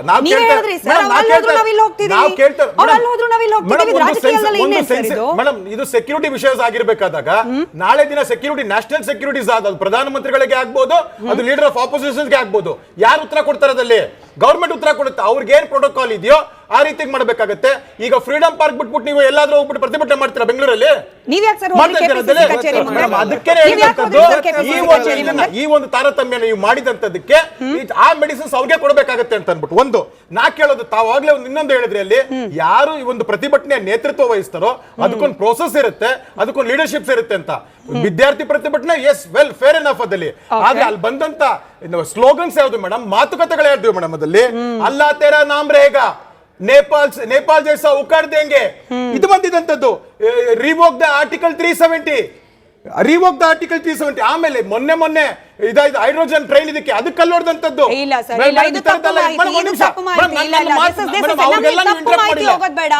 ಹೈಡ್ರೋಜನ್ ಟ್ರೈನ್ ಅಂದ್ರಿ sir, I have to interrupt. ಅದು ಫೇಕ್ ವಿಡಿಯೋ, ಹಳೆ ವಿಡಿಯೋವನ್ನ ಈಗ ಸರ್ಕ್ಯುಲೇಟ್ ಮಾಡ್ಲಾಗ್ತಾ ಇದೆ ಅನ್ನೋದು ತಪ್ಪು ಮಾಹಿತಿ ಹೋಗಬೇಡ ವೀಕ್ಷಕರಿಗೆ. ಆಮೇಲೆ ಜೈ ಶ್ರೀರಾಮ್ ಬಗ್ಗೆ, ಸನಾತನ ಧರ್ಮದ ಬಗ್ಗೆ, ಮತ್ತೆ ಪ್ರಧಾನಮಂತ್ರಿಗಳಿಗೆ ಗುಂಡೇಟೋಳಿ ಅಂತ ಮಹಿಳೆ ಹೇಳೋದ್ರ ಬಗ್ಗೆ, ಅದೆಲ್ಲದಕ್ಕಿಂತ ಮುಖ್ಯವಾಗಿ ಪತ್ರಕರ್ತರಲ್ಲಿ ಏನ್ ವರದಿ ಮಾಡಕ್ ಹೋಗಿದ್ದಾರೋ ಹಲವಾರು ರಾಷ್ಟ್ರೀಯ ಪತ್ರಕರ್ತರು, ಅದು ಮಹಿಳೆ ಇರ್ಬೋದು, ಅನುಸರಿಸಿದ ಮೆಥಡ್ ಕೂಡ ಅದೇ. ಅವರು ರಾಜಕೀಯ ಮಾಡಿದ್ರು, ನೀವು ರಾಜಕೀಯ ವಾಪಸ್ ಬರ್ತೀನಿ. ಬಿಪಿ ಹರೀಶ್ ನಿಮ್ಮದೇ ಪಕ್ಷದ ಶಾಸಕರು ನನ್ನ ಜೊತೆಯಲ್ಲಿ ನೇರ ಸಂಪರ್ಕದಲ್ಲಿದ್ದಾರೆ, ಅವ್ರನ್ನ ಮಾತಾಡ್ಸಿ ವಾಪಸ್ ಬರ್ತೀನಿ. ಸರ್ ನಮಸ್ಕಾರ, thank you for your time. ಮತ್ತೆ ಕಾಯಿಸಿದ್ದಕ್ಕೆ ಕ್ಷಮೆ ಇರಲಿ ಸರ್. ಈಗ ನಿಮ್ಮದೇ ಇರ್ಲಿ, ಪಕ್ಷದ ನಮಸ್ಕಾರ. ವಕ್ತಾರರು ಹೇಳ್ತಾ ಇದ್ರು ಪ್ರತಿಭಟನೆ ಮಾಡ್ಲಿಕ್ಕೆ ನಿರ್ದಿಷ್ಟವಾದ ಸ್ಥಳಗಳಿರುತ್ತೆ. ಜಂತರ್ ಮಂತರ್ನಲ್ಲಿ ಪ್ರತಿಭಟನೆ ಮಾಡಬೇಕಾಗಿತ್ತು, ಸಂಸತ್ ಭವನ ತನಕ ಹೋಗಿದ್ದು ತಪ್ಪು, ಅನುಮತಿ ಇಲ್ಲದೆ. ಈಗ ತಾವುಗಳು ಕೂಡ ಫ್ರೀಡಂ ಪಾರ್ಕ್ ನಲ್ಲಿ ಪ್ರತಿಭಟನೆ ಮಾಡಬಹುದಾಗಿತ್ತು. ಕಾಂಗ್ರೆಸ್ ರಾಜಕೀಯ ಲಾಭಕ್ಕೋಸ್ಕರ ನೀಟ್ ವಿಚಾರ ದುರ್ಬಳಕೆ ಮಾಡ್ತಿದೆ ಅಂತ ಹೇಳಿ ನೀವು ಹೋದ್ರಿ ಕೆಪಿಸಿಸಿ ಕಚೇರಿ ಹತ್ರ, ಮೊಟ್ಟೆಲೋ ಮತ್ತೊಂದೋ ಮಗದೊಂದು ಅಟ್ಯಾಕ್ ಆಯ್ತು ಅಲ್ವಾ? ಹೇಳಿ. ಹಲೋ, ಹೇಳಿ ಸರ್, ಕೇಳಿಸ್ತಾ ಇದೆ, ಹೇಳಿ. ನೋಡಿ, ಪ್ರಧಾನಮಂತ್ರಿಗಳ ಮನೆ ಮೇಲೆ ಪ್ರತಿಭಟನೆ ಮಾಡಿ ದಾಳಿ ಮಾಡ್ತಕ್ಕಂಥ ಅವಶ್ಯಕತೆ ಯಾವುದೇ ಪಕ್ಷಕ್ಕಿರಲಿಲ್ಲ. ರಾಜ್ಯದಲ್ಲಿ ಅನೇಕ ಬಾರಿ SSLC ಪರೀಕ್ಷಾ ಪತ್ರಿಕೆ ಲೀಕ್ ಆಗಿದೆ. ಆಮೇಲೆ ಅನೇಕ ಡಿಗ್ರಿ ಕಾಲೇಜು PUC ಪ್ರಶ್ನೆ ಪತ್ರಿಕೆ ಅನೇಕ ಬಾರಿ ಲೀಕ್ ಆಗಿದೆ. ಯಾವ ಸಂದರ್ಭದಲ್ಲಿ ಯಾವ ಮುಖ್ಯಮಂತ್ರಿ ಮನೆ ಮುಂದೆ ಆಗ್ಲಿ, ಯಾವ ಶಿಕ್ಷಣ ಸಚಿವನ ಮನೆ ಮುಂದಾಗ್ಲಿ ಯಾವುದೇ ರಾಜಕೀಯ ಪಕ್ಷ ಧರಣಿ ಮಾಡಿಲ್ಲ. ಇವತ್ತು ಪ್ರಶ್ನೆ ಪತ್ರಿಕೆ ಲೀಕ್ ಆಗ್ತಕ್ಕಂಥದ್ದು ಎಲ್ಲ ಪಕ್ಷಗಳು ಸೇರಿ ಈ ವ್ಯವಸ್ಥೆಯನ್ನ ಸರಿ ಮಾಡಬೇಕಾದಂತ ಅವಶ್ಯಕತೆ ಇರಬೇಕಾದಂತ ಸಂದರ್ಭದಲ್ಲಿ, ಪ್ರಧಾನಮಂತ್ರಿಗಳ ಮನೆಗೆ ಮುತ್ತಿಗೆ ಹಾಕದಂತ ಸಂದರ್ಭದಲ್ಲಿ ನಮ್ಮ ಪಕ್ಷದ ಮುಖಂಡರು, ಯಾವ ಶಾಸಕರು ಬೆಂಗಳೂರಿನಲ್ಲಿದ್ದಾರೋ ತಾವೆಲ್ಲ ಈ ಒಂದು ಪ್ರತಿಭಟನೆಗೆ ಬರ್ರಿ ಅಂತಕ್ಕಂಥ ಕರೆ ಕೊಟ್ಟ ಮೇರೆಗೆ ಅವರು ನಾನು ಓದಂಥದ್ದು. ಆಮೇಲೆ ನಾನು KPCC ಕಚೇರಿ ಮುಂದೆ ಹೋದಂತ ಸಂದರ್ಭದಲ್ಲಿ ನನಗೆ KPCC ಕಚೇರಿ ಗೊತ್ತಿರಲಿಲ್ಲ. ನಮ್ಮ ಡ್ರೈವರು ಅಲ್ಲಿ ಇಳಿಸ್ಬಿಟ್ಟು ಇಲ್ಲೇ ಎಲ್ಲೋ KPCC ಕಚೇರಿ ಇದೆ, ಇಳಿರಿ, ಒನ್ ವೇ ಇದೆ, ಕಾರು ಬಲ್ಗಡೆ ಹೋಗಿ ನಾನು ಪಾರ್ಕ್ ಮಾಡಿ ಬರ್ತೀನಿ, ನೀವು ಇಳಿರಿ ಅಂತ ಹೇಳಿದ್ರು. ನಾನು ಅಲ್ಲಿ ಇಳಿದು ನಿಂತ ಸಂದರ್ಭದಲ್ಲಿ ಇವತ್ತು ಒಂದು 50 ಜನ ಯಾರಾದ್ರೂ ಪ್ರತಿಭಟನೆ ಮಾಡಿದ್ರೆ ಇವರು ಪ್ರತಿಭಟನೆ ಮಾಡ್ಲಿ, ನಾನು ನಿಂತಿರ್ತಕ್ಕಂಥವನು ಒಬ್ಬನು ಅವಶ್ಯಕತೆ ಇರಲ್ಲ, ಘೋಷಣೆ ಹಾಕ್ಲಿ ಸಂತೋಷ, ಧಿಕ್ಕಾರ ಹಾಕ್ಲಿ ನಮ್ಮ ಪಕ್ಷಕ್ಕೆ, ಅದು ಬೇರೆ ಪ್ರಶ್ನೆ. ಆದ್ರೆ ಅವರು ಏಕಾಏಕಿ ಗುಂಡಾ ಸಂಸ್ಕೃತಿಯನ್ನ ಮತ್ತೆ ರಾಜ್ಯದಲ್ಲಿ ಬಿತ್ತತಕ್ಕಂತ ಕೆಲಸ ಕಾಂಗ್ರೆಸ್ ಪಕ್ಷದ ಕಚೇರಿಯಿಂದನೇ ಆಯ್ತು ಅಂದ್ರೆ ತುಂಬಾ ನೋವಾಗ್ತದೆ. ಮೊದಲು ಬಿಜೆಪಿ ಅವರು ಹೊಡೆದ್ರು, ಅದಕ್ಕೆ ನಮ್ಮವರು ಹೊಡೆದ್ರು. ಇದು KPCC ಅಧ್ಯಕ್ಷರು ಹೇಳ್ತಾ ಇರುವಂತಹ ಹೇಳಿಕೆ ಸರ್. ನಮ್ಗೆ ಇಲ್ಲ ಪ್ರಶ್ನೆ ಇನ್ನೊಂದು 5 ಸೆಕೆಂಡ್ ಕೇಳಿಸ್ಕೊಂಡ್ಬಿಡಿ ಸರ್. ನಮಗೆ ಅಂದ್ರೆ ಸಾಮಾನ್ಯ ಜನರಿಗೆ BP ಹರೀಶ್ ಸರ್, ನಿಮಗೂ ಗೊತ್ತಿದೆ, ನಿಮ್ಮ ಮನೆಯಲ್ಲೂ ಮಕ್ಳಿರ್ತಾರೆ, ಕಾಂಪಿಟೇಟಿವ್ ಎಕ್ಸಾಮ್ ತಗೊಂಡವ್ರು ನಿಮ್ಮ ಸಂಬಂಧಿಕರಲ್ಲೂ ಇರ್ತಾರೆ. ನಮಗೆ ಯಾರು ಮೊಟ್ಟೆ ಹೊಡೆದ್ರು ಅಂತ ಅಲ್ಲ ಸರ್. ಇಲ್ಲ BP ಹರೀಶ್ ಸರ್, ಪ್ರಶ್ನೆ ಇರೋದು ಮೊಟ್ಟೆ ಯಾರು ಹೊಡೆದ್ರು ಅನ್ನೋದಲ್ಲ ಸರ್. ಮೊಟ್ಟೆ ಹೊಡೆಯೋದ್ರಿಂದ ಪ್ರಾಣ ಕಳ್ಕೊಂಡ್ ಮಕ್ಕಳಿಗೆ ಏನ್ ಲಾಭ ಸರ್? ಪ್ರಶ್ನೆ ಪತ್ರಿಕೆ ಸೋರಿಕೆ ಅನ್ನೋ ಒಂದು ರೋಗ ಇದೆಯಲ್ಲ ನಮ್ಮ ದೇಶದಲ್ಲಿ, ಅದಕ್ಕೆ ಏನ್ ಮದ್ದಾಗುತ್ತೆ ಸರ್? ಮೊಟ್ಟೆ ಮದ್ದ? ಪ್ರಶ್ನೆ ಪತ್ರಿಕೆ ಸೋರಿಕೆಗೆ ಮೊಟ್ಟೆಲ್ ಹೊಡೆಯೋದು ಮದ್ದ ಸರ್? ಅದು ಅವ್ರಿಗೆ ಗೊತ್ತಾಗ್ಬೇಕಾಗಿತ್ತು. ಹಲೋ, ಹೇಳಿ ಸರ್, ಕೇಳಿಸ್ತಾ ಇದೆ. ನೋಡಿ, ಅದು ಕಾಂಗ್ರೆಸ್ ಅವ್ರ ನಾಯಕರುಗಳು ಹೇಳ್ಬೇಕಾಗಿತ್ತು. ಅನೇಕ ಬಾರಿ ಕಚೇರಿ ಮುಂದೆ ಪ್ರತಿಭಟನೆ ಮಾಡಿ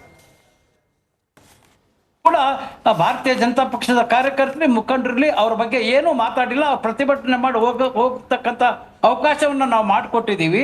ಇವತ್ತು ನಾವಲ್ಲಿ ಸುಮ್ಮನೆ ನಿಂತವನ ಮೇಲೆ ಆಕ್ರಮಣ ಮಾಡ್ತಕ್ಕಂಥದ್ದು ತುಂಬಾ ನೋವು ಉಂಟಾಗ್ತಕ್ಕಂಥದ್ದು. ಇದರಲ್ಲಿ ನೀಟಿನ ಪ್ರಶ್ನೆ ಪತ್ರಿಕೆ ಸೋರಿಕೆ ಬಗ್ಗೆ ನಾವ್ ಯಾರು ಒಪ್ಕೊಳ್ಳಲ್ಲ. ಅದು ಆಗಿರ್ತಕ್ಕಂಥದ್ದು ವಿದ್ಯಾರ್ಥಿಗಳಿಗೆ ಅನ್ಯಾಯ.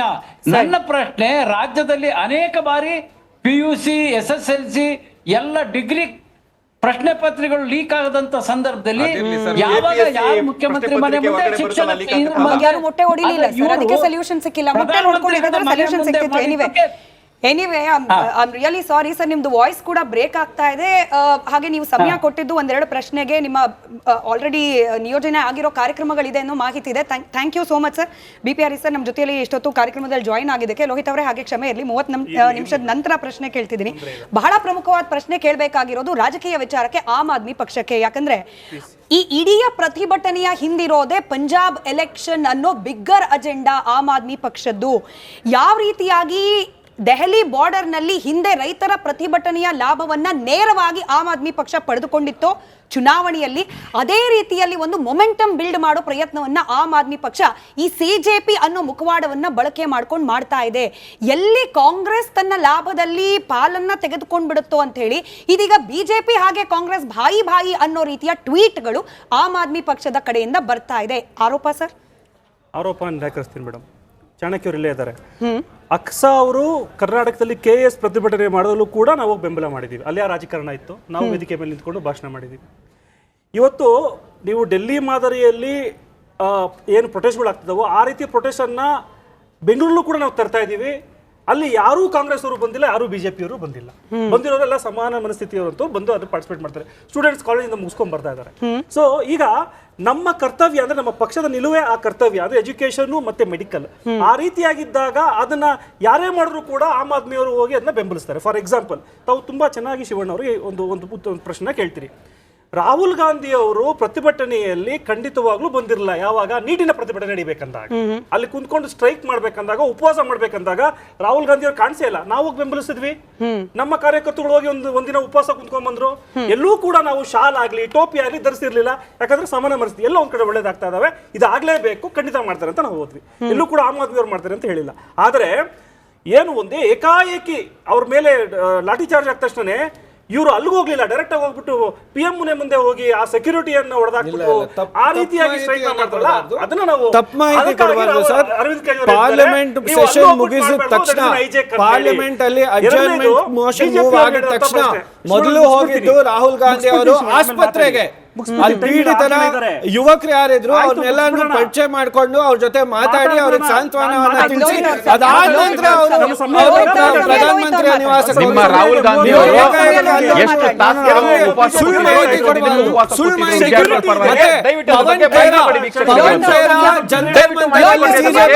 ಪ್ರೊಟೆಸ್ಟ್ ಹೋಗಿದ್ದಾರೆ.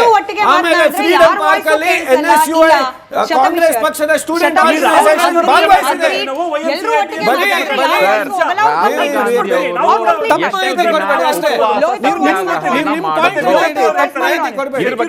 ಜಾಗಗಳಲ್ಲಿ ಇವತ್ತಾಗಿರುವಂತದಾಗ್ಲಿ ಅಥವಾ ಡೆಲ್ಲಿಯಲ್ಲಿ ಆಗಿರುವಂತ ಸೆಕ್ಯೂರಿಟಿ ಇರೋ ಜಾಗದಲ್ಲಿ ಹೋಗಿ ಮಾಡಬಾರ್ದು ಅಂತ ಹೇಳಿ ತೇಜಸ್ವಿ ಸೂರ್ಯ ಅವರು ಏನ್ ತಿಂತಿದ್ರು, ಅವತ್ತು ಹಪ್ಪಳ ತಿಂತಿದ್ರ, ಅರವಿಂದ್ ಕೇಜ್ರಿವಾಲ್ ಮನೆ ಮುಂದೆ ಹೋಗಿ ಗಲಾಟೆ ಮಾಡಿದ್ರಲ್ಲ, ಅದನ್ನ ಬೈಪಾಸ್ ಮಾಡಿದ್ರಲ್ಲ, ಅವತ್ತು ಇವ್ರಿಗೆ ಮನವರಿಕೆ ಇರ್ಲಿಲ್ವಾ? ಹಾಗಾದ್ರೆ ಇವ್ರು ಯಾವಾಗ ಏನ್ ಬೇಕು ಅಂದ್ರೆ ಕಾಂಗ್ರೆಸ್ ಅವರಾಗ್ಲಿ ಬಿಜೆಪಿ ಅವರಾಗ್ಲಿ ಎಲ್ಲವನ್ನು ಯಾವಾಗ ಯಾವ ರೀತಿ ಬೇಕೋ ಮಾಡ್ಬೋದು. ಮತ್ತೆ ಇವ್ರ ಇತಿಹಾಸ ಇದೆ ಬಿಜೆಪಿ ಅವ್ರದೊಂದು. ಏನು ಯಡಿಯೂರಪ್ಪ ಅವರು ಅವಾಗ ರೈತರ ಮೇಲೆ ಶೂಟ್ ಔಟ್ ಮಾಡಿದ್ರಲ್ಲ, ಅಲ್ಲಿಂದನೂ ಕೂಡ ಪ್ರೊಟೆಸ್ಟ್ ಆಗಿದ್ದು, ಅದೇನು ಹೊಸದಲ್ಲ. ಸೊ ಹಾಗಾಗಿ ಇವರು ನಾವು ಆತರ ಮಾಡಿಲ್ಲ ಈ ತರ ಮಾಡಿಲ್ಲ ಅನ್ನೋದ್ರ ಬಿಟ್ಟು ಒಪ್ಕೊಬೇಕಾಗತ್ತೆ. ರಾಜೀನಾಮೆಯನ್ನ ಕೊಡಿಸಿ ಅಂತ ಕೇಳಿ ವಿದ್ಯಾರ್ಥಿಗಳು ಏನ್ ಬೀದಿಗಳಿದ್ದಾರೆ. ನನ್ನ ಪ್ರಶ್ನೆಗೂ ಉತ್ತರ ಬೇಕು ಲೋಹಿತ್ ಸರ್, ನನ್ನ ಪ್ರಶ್ನೆಗೂ ಉತ್ತರ ಬೇಕು. ಒಂದು ಇಕೋ ಸಿಸ್ಟಮ್ ನ ಬಿಲ್ಡ್ ಮಾಡೋ ಪ್ರಯತ್ನವನ್ನ ಆಮ್ ಆದ್ಮಿ ಪಕ್ಷ ಬಹಳ ಸ್ಮಾರ್ಟ್ ಆಗಿ ಮಾಡೋ ಪ್ರಯತ್ನವನ್ನ, ಸ್ಮಾರ್ಟ್ ಆಗಿ ಅನ್ನೋ ಪದವನ್ನ ಎಷ್ಟು ಜನ ಒಪ್ತಾರೋ, ರಾಜಕೀಯ ದಾಳವಾಗಿ ಈ ಇಡೀ ವಿದ್ಯಾರ್ಥಿಗಳ ಪ್ರತಿಭಟನೆಯನ್ನ ಬಳಕೆ ಮಾಡ್ಕೊಳ್ತಾ ಇದೆ. ಯಾವಾಗ ದೆಹಲಿಯಲ್ಲಿ ಪ್ರತಿಭಟನೆಯ ಕಾವು ಹೆಚ್ಚಾಗುತ್ತೋ, ಅದರಲ್ಲೂ ಬಿಜೆಪಿ ವಿರುದ್ಧದ ಒಂದು ಮೊಮೆಂಟಮ್ ಬಿಲ್ಡ್ ಮಾಡ್ಲಿಕ್ಕೆ ಅನುಕೂಲ ಆಗುತ್ತೋ, ಅದು ಆಮ್ ಆದ್ಮಿ ಪಕ್ಷಕ್ಕೆ ಅನುಕೂಲ ಆಗಿದೆ. ಚುನಾವಣೆಗಳಲ್ಲಿ ಈಗ ಏಮ್ ಇರೋದು ಪಂಜಾಬ್ ಚುನಾವಣೆ, ವಿದ್ಯಾರ್ಥಿಗಳು ಅಲ್ಲ, ನೀಟ್ ಪರೀಕ್ಷೆನೂ ಅಲ್ಲ, ಆತ್ಮಹತ್ಯೆ ಮಾಡ್ಕೊಂಡ ಕುಟುಂಬಸ್ಥರಿಗೆ ಸಾಂತ್ವನನೂ ಅಲ್ಲ, ಬೇಕಿರೋದು ಪಂಜಾಬ್ ಚುನಾವಣೆ. ಪಂಜಾಬ್ ಚುನಾವಣೆಯಲ್ಲಿ ನಾವು ಈ ಬಾರಿ ಕ್ಯಾನ್ವಾಸ್ ಮಾಡಿದ್ರು ನಾವು ಗೆಲ್ಲುವಂತ ನಾವು ಕೆಲಸಗಳನ್ನ ಮಾಡಿದೀವಿ, ಆದ್ರೆ ಅವಶ್ಯಕತೆ ಇಲ್ಲ. ಈಗ ಯಾರು ಕಾಕ್ರೋಚ್ ಜನತಾ ಪಾರ್ಟಿ ಅಂತ ಸ್ಥಾಪನೆ ಮಾಡಿದ್ರು ಅಥವಾ ಅದರ ಇದು ಮಾಡಿದ್ರು, ಈ was also one of the ನಮ್ಮ ಒಂದು ಆಮ್ ಆದ್ಮಿ ಪಕ್ಷದಲ್ಲಿ ಇದು ಕೆಲಸ ಮಾಡಿದಂತದ್ದು.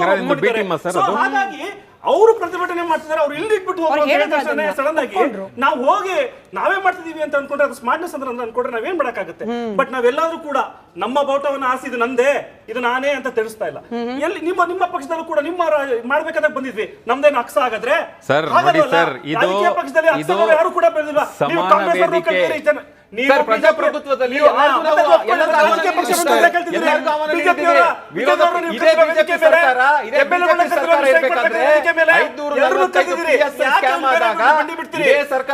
ಹೋರಾಟ ಮಾಡಿದ್ದೀವಿ. ಇದೇ ಕಾಂಗ್ರೆಸ್ ಪಕ್ಷ ಕಾಂಗ್ರೆಸ್ ಪಕ್ಷ ವಿರೋಧ ಪಕ್ಷದಲ್ಲಿದ್ದಾಗ ನಮ್ಮ ಪರವಾಗಿ ನಿಂತ್ಕೊಂಡಿತ್ತು. ಅವತ್ತು ಪ್ರಿಯಾಂಕ್ ಖರ್ಗೆ ಅವರು ನೀವು ಕರೆಯೋದು ನಾವೇ ಬರಲ್ಲ. ಸಂಪರ್ಕದಲ್ಲಿದ್ದಾರೆ ಶಂಕರ್ ಸರ್, ನಮಸ್ಕಾರ. ವೀಕ್ಷಕರ ಕರೆ ಇದೆ, ಕೇಳಿಸ್ಕೊಳ್ಳೋಣ. ಶಂಕರ್ ಸರ್, ಓಕೆ, ಕಾಲೇ ಕಟ್ ಆಗಿದೆ. ದಯವಿಟ್ಟು ಒಬ್ರು ಮಾತಾಡೋಣ, ವಿಷಯಗಳು ತಲುಪಲಿ.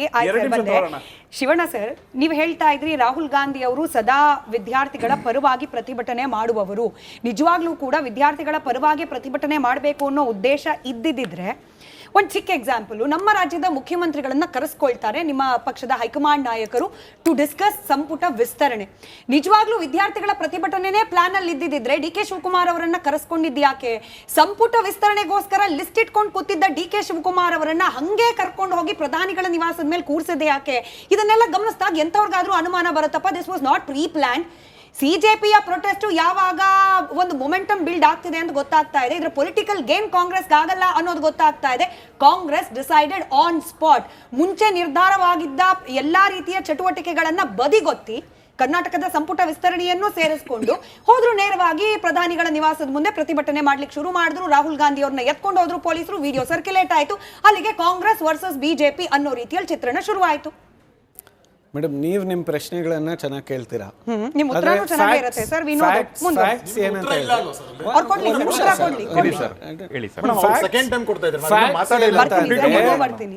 ಪಾರ್ಲಿಮೆಂಟ್ ಸೆಷನ್ ಸ್ಟಾರ್ಟ್ ಆಗಿದ್ದು ಆ ದಿನ. ಅವತ್ತು ಬೆಳಗಿನ ಜಾವಾನೆ ಮಲ್ಲಿಕಾರ್ಜುನ್ ಖರ್ಗೆ ಅವರು ಪಾರ್ಲಿಮೆಂಟ್ ಸೆಷನ್ ಎಂಟರ್ ಆಗಿದ ತಕ್ಷಣ ಅವರಿಗೆ ಮಾಹಿತಿ ಬಂದಿರತಕ್ಕಂಥದ್ದು ಪೊಲೀಸ್ ಅವರು ಈ ವಿದ್ಯಾರ್ಥಿಗಳ ಮೇಲೆ ದೌರ್ಜನ್ಯನ ಮಾಡ್ತಾ ಇದ್ದಾರೆ, ಲಾಠಿ ಚಾರ್ಜ್ ಮಾಡ್ತಾ ಇದ್ದಾರೆ, ಅವ್ರ ಮಹಿಳೆಯರು ಅಂತ ನೋಡದೆ ಕಪಾಳ ಮೋಕ್ಷ ಮಾಡ್ತಾ ಇದ್ದಾರೆ, ಟಿಯರ್ ಗ್ಯಾಸ್ ಮಾಡ್ತಾ ಇದ್ದಾರೆ, ಯುವಕರು ವಿದ್ಯಾರ್ಥಿಯರನ್ನ ಟೆರರಿಸ್ಟ್ಗಳ ತರ ನೋಡಿ ಆ ತರ ವರ್ತನೆ ಮಾಡ್ತಾ ಇದ್ದಾರೆ ಅಂತ ಮಾಹಿತಿ ಬಂದಿದ್ದು ಅವತ್ತು. ಇವಾಗ ಡಿ ಕೆ ಶಿವಕುಮಾರ್ ಅವರಾಗಿರ್ಬೋದು, ಸಿದ್ದರಾಮಯ್ಯಜಿ ಆಗಿರ್ಬೋದು, ಎಲ್ಲರೂ ಹೌದು ಸಂಪುಟ ವಿಸ್ತರಣೆ ಬಗ್ಗೆ ಚರ್ಚೆ ಮಾಡಕ್ ಹೋಗಿದ್ರು ಕೂಡ ಅದನ್ನ ಪಕ್ಕಕ್ಕಿಟ್ಟು ಈ ನೀವು ಹೋಮ್ ಮಿನಿಸ್ಟ್ರು, ಕೇಂದ್ರ ಸರ್ಕಾರ ಇಂಥ ವಿದ್ಯಾರ್ಥಿಗಳ ವಿರುದ್ಧ ಈ ತರ ವರ್ತನೆ ಮಾಡಬಾರ್ದು, ಈ ರಾಕ್ಷಸ ಪ್ರವೃತ್ತಿಯನ್ನ ತೋರಿಸಬಾರ್ದು ಅಂತ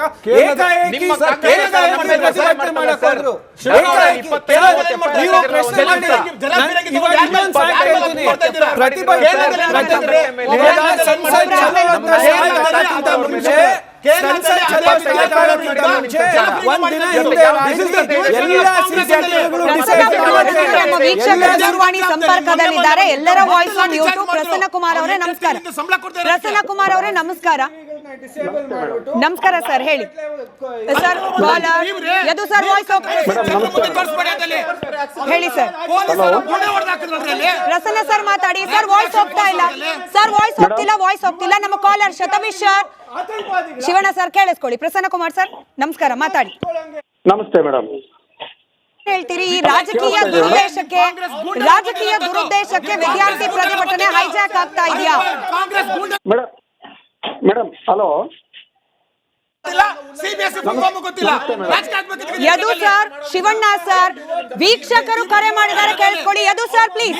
ಯದು ಸರ್ ವಾಯ್ಸ್ ಕಟ್, ಎಲ್ಲರದು ವಾಯ್ಸ್ ಕಟ್. ಅವರೊಬ್ರದ್ದು ಇಡೀ ವಾಯ್ಸ್ ಮಾತ್ರ, ನನ್ನದು ವಾಯ್ಸ್ ಕಟ್ ಮಾಡಿ, ಕಾಲರ್ ವಾಯ್ಸ್ ಮಾತ್ರ ಇರಲಿ, ಆನ್ ಏರ್ ಇರಲಿ. Thank you sir. ಹೋಗ್ತಾ ಇಲ್ಲ ಸರ್, ವಾಯ್ಸ್ ಹೋಗ್ತಿಲ್ಲ. ಥ್ಯಾಂಕ್ ಯು ಪ್ರಸನ್ನ ಸರ್, ಕ್ಷಮೆ ಇರಲಿ. ನಿಮ್ಮ ಮಾತು ಇವಾಗ ಕೇಳಿಸ್ತಾ ಇದೆ, ನೀವು ಮುಂದುವರಿಸಬಹುದು. ಮೇಡಮ್ ಕೇಳಿಸ್ತಾ ಇದೆ ಮೇಡಮ್?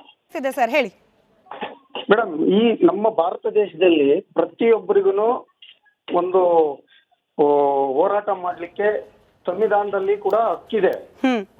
ಆ ಹಕ್ಕನ್ನ ಯಾವ ರೀತಿ ನಾವು ಉಪಯೋಗಿಸ್ಕೋಬೇಕೋ ಆ ರೀತಿಯಾಗಿ ಜನಸಾಮಾನ್ಯರಾಗಿ ನಾವು ಉಪಯೋಗಿಸ್ಕೋಬೇಕಾಗ್ತದೆ. ಬಟ್ ಇವರು ಒಂದು ಲಾರಿಗಳಲ್ಲಿ ಲೋಡ್ಗಳಲ್ಲಿ ಕಲ್ಲುಗಳನ್ನು ತುಂಬಿಕೊಂಡು ತಂದು ಪೊಲೀಸರ ಮೇಲೆ, ನಮ್ಮನ್ನ ರಕ್ಷಣೆ ಮಾಡೋ ಪೊಲೀಸರ ಮೇಲೆ ಇವರು ಕಲ್ಲು ತೂರ್ತಾ ಇದ್ದಾರೆ. ಮತ್ತೆ ಇದನ್ನ ರಾಜಕೀಯ ದುರುದ್ದೇಶದಿಂದ ಒಂದು ಧರ್ಮದ ವಿಚಾರಕ್ಕೆ ತಿರುಗಿಸ್ತಾ ಇದ್ದಾರೆ. ಮತ್ತು ಈ ರಾಜಕೀಯದಲ್ಲಿ ಈ ಕೆಲವೊಂದು ಶತ್ರುಗಳು, ದೇಶದೊಳಗಿರೋ ಶತ್ರುಗಳು ಇದನ್ನ ಇನ್ಕೇಸ್ ಮಾಡ್ಕೊಳ್ತಾ ಇದ್ದಾರೆ ಅಂತ ನಮ್ಮ ಜನಸಾಮಾನ್ಯರ ಅಭಿಪ್ರಾಯ ಆಗಿದೆ. ರೈಟ್ ಸರ್, ಧನ್ಯವಾದ. ಶ್ರೀನಿವಾಸ್ ಅಂತ ಹೇಳಿ ಮತ್ತೊಬ್ರು ದೂರವಾಣಿ ಸಂಪರ್ಕದಲ್ಲಿದ್ದಾರೆ. ಸರ್ ನಮಸ್ಕಾರ. ನಮಸ್ಕಾರಮ್ಮ. ಹೇಳಿ ಸರ್, ಏನ್ ಹೇಳ್ತೀರಿ? ಅಲ್ಲ, ಏನು ಹೇಳೋದು ಏನೂ ಇಲ್ಲ. ಇವಾಗ ಅಯೋಧ್ಯೆಯಲ್ಲಿ ಕಳ್ತನ ಮಾಡಿದ್ರಲ್ಲ, ಅದನ್ನ ಮುಚ್ಚಾಕೋದಕ್ಕೆ ಇದನ್ನ ಮಾಡ್ತಾವ್ರೆ. ಫಸ್ಟ್ ಪ್ರಧಾನಿಯವರು ಕ್ವಾಲಿಫಿಕೇಶನ್ ಏನಂತ ತಿಳ್ಕೊಳ್ಳಿ, ಗೊತ್ತಾಯ್ತಾ? ಬಂದು ಐ ಆಮ್ ಎ ಪಬ್ಲಿಕ್ ನಾನು ಮಾತಾಡ್ತಾ ಇರೋದು. ಇವತ್ತು ಬಂದು ಒಬ್ಬ ಮೆಡಿಕಲ್ ಮಾಡ್ಬೇಕು ಅಂದ್ರೆ ಎಷ್ಟು ಕಷ್ಟ ಇದೆ. ಕರ್ನಾಟಕದಲ್ಲಿ ರಾಮದೇವರು, ವೀರಪ್ಪ ಮೊಯ್ಲಿ ಅವರು ನೀಟ್ ಅಂತ ಮಾಡಿ ಎಷ್ಟೋ ಬಡ ವಿದ್ಯಾರ್ಥಿಗಳು ನೀಟ್ ಇಂದ ಎಕ್ಸಾಮ್ ಬರ್ದು ಎಷ್ಟೋ ಜನ ವಿದ್ಯಾರ್ಥಿಗಳು ಇದನ್ನ ಆಗಿದ್ದಾರೆ, ಮೆಡಿಕಲ್ ಇಂಜಿನಿಯರ್ ಅಲ್ಲ. ಇವ್ರು ಏನಂದ್ರೆ ಧರ್ಮ ದಂಗಲ್ಲು ಇದನ್ನೇ ಇವಾಗ ಏನಂದ್ರೆ ಇವಾಗ ರಾಮ ಮಂದಿರದಲ್ಲಿ ಕಳ್ತನ ಆಗಿದೆ, ಮೋದಿ ಅವರು ಎಲ್ಲದಕ್ಕೂ ನಾನೇ ಅಂದ್ರು. ಇವತ್ತು ಕಳ್ತನದಕ್ಕೆ ಏನಕ್ಕೆ ಅವರು ಹೊರೆ ಹೊತ್ಕೊಂತ ಇಲ್ಲ? ನೀಟ್ ಬಗ್ಗೆ ಮಾತಾಡ್ತಾ ಇರೋದು, ನೀಟ್ ಎಕ್ಸಾಮ್ ಬಗ್ಗೆ ಮಾತಾಡಿ. ಯದುಕುಮಾರ್ ಸರ್ ಕೇವಲ ಅವರೊಬ್ರು ಶುರುವಲ್ಲೇ ಹೇಳ್ಬಿಟ್ರು ನಾನೊಬ್ಬ ಜನಸಾಮಾನ್ಯ ಅಂತ. ಕೇವಲ ಅಯೋಧ್ಯ ವಿಚಾರ ಮಾತ್ರ ಅಲ್ಲ ಸರ್, ಒಂದ್ ಕಡೆ ಹರಿಯಾಣದಲ್ಲಿ ರೈತರ ಪ್ರತಿಭಟನೆ, ದೆಹಲಿಯಲ್ಲಿ ವಿದ್ಯಾರ್ಥಿಗಳ ಪ್ರತಿಭಟನೆ, ಅಯೋಧ್ಯ, ಉತ್ತರ ಪ್ರದೇಶ ನಿಮ್ಮದೇ ಸರ್ಕಾರ ಇರ್ತಕ್ಕಂಥ ರಾಜ್ಯದಲ್ಲಿ ರಾಮನ ಹಣವನ್ನ ಕೂಡ ಉಳಿಸ್ಕೊಳ್ಳಿಕ್ ಸಾಧ್ಯ ಆಗ್ಲಿಲ್ಲ. ಒಂದ್ ರೀತಿಯಲ್ಲಿ ತ್ರಿಶೂಲ ವ್ಯೂಹ ರಚನೆ ಆಗ್ಬಿಟ್ಟಿದೆ ಮೋದಿ ಅವರ ಸುತ್ತಲೂ ಕೂಡ. ಕಷ್ಟನೇ ಇದೆ ಸರ್, ಸುಲಭ ಇಲ್ಲ. ಅಂದ್ರೆ ಪಬ್ಲಿಕ್ ಪರ್ಸ್ಪೆಕ್ಟಿವ್ ಅಂತೂ ಹೆಂಗಾಗ್ತಿದೆ ಅಂತಂದ್ರೆ ನಿರಂತರವಾದ ಪ್ರತಿಭಟನೆಗಳು ಮೋದಿ ಸರ್ಕಾರದ ವಿರುದ್ಧ ಶುರುವಾಗಿದೆ ಅಂತ. ಮೇಡಮ್ ಈಗ ರಾಹುಲ್ ಈ ತರ ಪ್ರತಿಭಟನೆಗಳನ್ನ ಬಿಜೆಪಿ ಬಹಳ ನೋಡಿದೆ ಮೇಡಮ್. ಅಲ್ಲಿ ಜನರ ವಿಶ್ವಾಸ ಇರೋದ್ರಿಂದ ಕಳೆದ 12 ವರ್ಷದಿಂದ ಆರಿಸಿ ಬರ್ತಾ ಇರುವಂತದ್ದು ಜನರ ವಿಶ್ವಾಸ ಇವಾಗ್ಲೂ ಕೂಡ ಉಳಿಸ್ಕೊಂಡಿದೀವಿ ನಾವು. ಅದಲ್ಲಿ ನಾವೇನ್ ಹೇಳೋದು ಗೊತ್ತಾ ಮೇಡಮ್, ಪ್ರತಿಭಟನೆ ಡೆಫಿನೆಟ್ ಆಗಿ ಆಗ್ಲಿ, ಯಾವುದೇ ವಿಷಯವಾಗಿ ಅದ್ರ ಬಗ್ಗೆ ಶಾಂತಿಯುತ ಪ್ರತಿಭಟನೆಗೆ ಅದು ಎಲ್ಲರೂ ಹಕ್ಕಿರುತ್ತೆ. ಆದರೆ ಆ ಪ್ರತಿಭಟನೆಯ ನೆಪದಲ್ಲಿ ದೇಶವನ್ನು ವಿಭಜಿಸುವ, ಪ್ರಧಾನಮಂತ್ರಿಗಳನ್ನು ಕೊಲ್ಲುವ ಬಗ್ಗೆ, ಧರ್ಮವನ್ನು ಕೊಲ್ಲುವ ಬಗ್ಗೆ, ಅಲ್ಲಾ ತೆರ ನಾಮ್ रहेಗಾ ಬಗ್ಗೆ, ರಿವೋಕ್ 370 ಬಗ್ಗೆ, ಮತ್ತೆ ಯಾರು ಡೆಲ್ಲಿಯ ದಂಗೆ ಇತ್ತನ ಅವನ್ನ ಬಿಡುಗಡೆ ಮಾಡುವ ಬಗ್ಗೆ. ಒಂದ್ ನಿಮಿಷ ಸರ್, 600 ಜನ ರೈತರು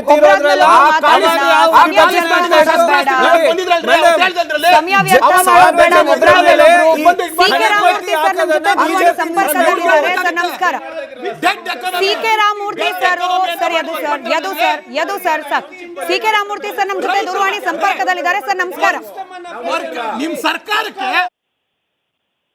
ವಾಯ್ಸ್ ಹೋಗ್ತಾ ಇಲ್ಲ, ಎಲ್ಲಾರ್ದು ವಾಯ್ಸ್ ಕಟ್ ಆಗಿದೆ ಸರ್, ವಾಯ್ಸ್ ಹೋಗ್ತಾ ಇಲ್ಲ ಸರ್, ವಾಯ್ಸ್ ಸರ್ ನಮಸ್ಕಾರ. ಇವತ್ತಾದ ಪ್ರತಿಭಟನೆಯಲ್ಲಿ ಮೊಟ್ಟೆ ಏಟು ಬಿತ್ತು ಅನ್ನೋ ಮಾಹಿತಿ, ಮೊಟ್ಟೆ ಏಟಿನಿಂದ ವಿದ್ಯಾರ್ಥಿಗಳಿಗೆ ಯಾವ ರೀತಿ ನ್ಯಾಯ ಸಿಗುತ್ತೆ ಸರ್? ಹಲೋ ಸರ್ನ ಮಾತ್ರ ಆನ್ ಏರ್ ಅಲ್ಲಿ ಇಡಿ ದಯವಿಟ್ಟು. ಎಲ್ಲರದು ವಾಯ್ಸ್ ಮ್ಯೂಟ್. Thank you. ಯಾರ್ದು ವಾಯ್ಸ್ ಹೋಗ್ತಿಲ್ಲ ಸರ್, ವಾಯ್ಸ್ ಹೋಗ್ತಾ ಇಲ್ಲ ಸರ್, ವಾಯ್ಸ್ ಹೋಗ್ತಾ ಇಲ್ಲ. ರಾಮಮೂರ್ತಿ ಸರ್ ಕ್ಷಮೆ ಇರ್ಲಿ, ರಾಮಮೂರ್ತಿ ಸರ್ ಕ್ಷಮೆ ಇರ್ಲಿ. ನಿಮಗೆ ಮಾತ್ರ ಪ್ರಶ್ನೆ ಕೇಳ್ತಿದ್ದೀನಿ, ನೀವು ಒಬ್ರು ಉತ್ತರ ಕೊಟ್ರೆ ಸಾಕು. ವಾಯ್ಸ್ ಕಟ್ ಆಗಿದೆ ಸರ್, ವಾಯ್ಸ್ ಕಟ್ ಆಗಿದೆ. Kindly cooperate, there is a decorum please, ಅದನ್ನ ಫಾಲೋ ಮಾಡೋಣ ಎಲ್ಲರೂ. ಸಿ.ಕೆ. ರಾಮಮೂರ್ತಿ ಸರ್ ದೂರವಾಣಿ ಸಂಪರ್ಕದಲ್ಲಿದ್ದಾರೆ, ನಿಮ್ಮದೇ ಪಕ್ಷದ ಶಾಸಕರು ಯದುಕುಮಾರ್ ಸರ್. ಕೈಂಡ್ಲಿ ಅವ್ರಿಗೆ ಪ್ರಶ್ನೆ ಕೇಳಲಿಕ್ಕೆ ಅವಕಾಶ ಮಾಡಿಕೊಡಿ. ರಾಮಮೂರ್ತಿ ಸರ್ ಕ್ಷಮೆ ಇರಲಿ, ನನ್ನ ವಾಯ್ಸ್ ಇವಾಗ ನಿಮಗೆ ಕ್ಲಿಯರ್ ಆಗಿ ತಲುಪ್ತಾ ಇದೆ ಅನ್ನೋ ಭರವಸೆಯೊಂದಿಗೆ ಪ್ರಶ್ನೆ ಕೇಳ್ತಾ ಇದ್ದೀನಿ. ಪ್ರತಿಭಟನೆ ಮಾಡ್ಲಿಕ್ಕೆ ಹೋದ ಬಿಜೆಪಿ ನಾಯಕರ ಮೇಲೆ ಮೊಟ್ಟೆ ಎಸೆತ ಅಂತೆ. ಈಗ ಮೊಟ್ಟೆ ಹೊಡೆಸ್ಕೊಂಡವ್ರ ಉದ್ದೇಶ ಏನು, ಮೊಟ್ಟೆ ಹೊಡೆದವ್ರ ಉದ್ದೇಶ ಏನು ಸರ್? ಈ ಎರಡು ಉದ್ದೇಶದಿಂದ ನೀಟ್ ವಿದ್ಯಾರ್ಥಿಗಳಿಗೆ ಯಾವ ರೀತಿ ನ್ಯಾಯ ಸಿಗುತ್ತೆ ಅಂತ ಒಂದೇ ಪ್ರಶ್ನೆ. ಬಹುಶಃ ದೂರವಾಣಿ ಸಂಪರ್ಕ ಕಡಿತ ಆಗಿದೆ. ಯದು ಸರ್ ಹಾಗೆ ಶತಬೀಶ್ ಸರ್ ದಯವಿಟ್ಟು ಒಬ್ಬರಾದ್ಮೇಲೆ ಒಬ್ರು ಮಾತನಾಡೋಣ, ಸಮಯ ವ್ಯರ್ಥ ಮಾಡೋದು ಬೇಡ. ಯದು ಸರ್ ನಿಮಗೆ ಪ್ರಶ್ನೆ ಕೇಳ್ತಿದ್ದೀನಿ, ನೀವಂದ್ರಿ ಬಿಜೆಪಿಗೆ ಪ್ರತಿಭಟನೆಯನ್ನ ಎದುರಿಸಿ ಅಭ್ಯಾಸ ಇದೆ, ಜನರ ವಿಶ್ವಾಸ ಗಳಿಸ್ಕೊಳ್ಳಿಕ್ಕೂ ಕೂಡ ವಿಶ್ವಾಸ ಇದೆ ಅಂತ ಹೇಳಿ. ಆದ್ರೆ ಒಂದು ಗೋಲ್ಡನ್ ಆಪರ್ಚುನಿಟಿ ನಿಮ್ಮ ಕೈಯಲ್ಲಿದ್ದದ್ದು, ನೀಟ್ ಪರೀಕ್ಷೆ ಯಾವಾಗ ಲೀಕ್ ಆಯಿತು, ಇನ್ನು ಮುಂದೆ ಒಂದೇ ಒಂದು ಪ್ರಶ್ನೆ ಪತ್ರಿಕೆ ಸೋರಿಕೆ ಆಗದೆ ಇರೋ ರೀತಿಯಲ್ಲಿ ಫುಲ್ ಪ್ರೂಫ್ ಸಿಸ್ಟಮ್ ತರ್ತೀವಿ ಅಂತೇಳಿ. ಬಟ್ ಬಿಜೆಪಿ ಮಾಡಿದ್ದೇನು ಸರ್, ಆರ್ಮ್ ಫೋರ್ಸ್ ಯೂಸ್ ಮಾಡ್ತೀವಿ, ನಾವು ಏರ್ ಫೋರ್ಸ್ ಯೂಸ್ ಮಾಡ್ತೀವಿ. ಬೇಕಾಗಿದ್ದು ಈ ಇಡೀ ವ್ಯವಸ್ಥೆಯನ್ನ ಬದಲಾವಣೆ ಮಾಡೋದು, ಹಿಂಗೆ ಪ್ರಶ್ನೆ ಪತ್ರಿಕೆ ಸೋರಿಕೆ ಮಾಡುವ ಕ್ರಿಮಿಗಳಿಗೆ ಕಠಿಣಾತಿ ಕಠಿಣ ಶಿಕ್ಷೆ ಕೊಡಿಸೋದು, ಅದನ್ನ ಬಿಟ್ಬಿಟ್ಟು did you not create a drama? ಕ್ಷಮೆ ಇರಲಿ ಸರ್ ಈ ರೀತಿ ಪದ ಪ್ರಯೋಗ ಮಾಡ್ತಿರೋದಕ್ಕೆ, ಯಾಕಂದ್ರೆ ವಿದ್ಯಾರ್ಥಿಗಳು ಅದನ್ನ ಗಮನಿಸ್ತಿರೋದು ಇದೇ ರೀತಿಯಲ್ಲಿ. ಯಾವ್ದನ್ನ ಡ್ರಾಮಾ ಅಂತೀರಾ ಮೇಡಮ್ ನೀವು? ಏರ್ ಫೋರ್ಸ್, ಆರ್ಮ್ ಫೋರ್ಸ್ ಒಂದು ಪರೀಕ್ಷೆಗೆ ನಮ್ಮ ದೇಶ ಕಾಯುವಂತ ಯೋಧರನ್ನ ಬಳಕೆ ಮಾಡ್ಕೊಂಡಿದ್ದು ಸರ್. ನೀವು ಕೇಳಿದ್ರೆ ಅದಕ್ಕೆ ನಾನು ಹೇಳ್ತಾ ಇದ್ದೀನಿ, ಕಂಟಿನ್ಯೂ ಮಾಡಿ. ಪ್ರಶ್ನೆ ಪತ್ರಿಕೆ ಲೀಕ್ ಆದಿರನೇ ಅದನ್ನ ರೀ ಎಕ್ಸಾಮ್ ಮಾಡ್ಬೇಕಂತಿದ್ದಂತದ್ದು, ವಿತಿನ್ 40 days ಅದು ರೀ ಎಕ್ಸಾಮ್ ಆಗಿದಂತದ್ದು.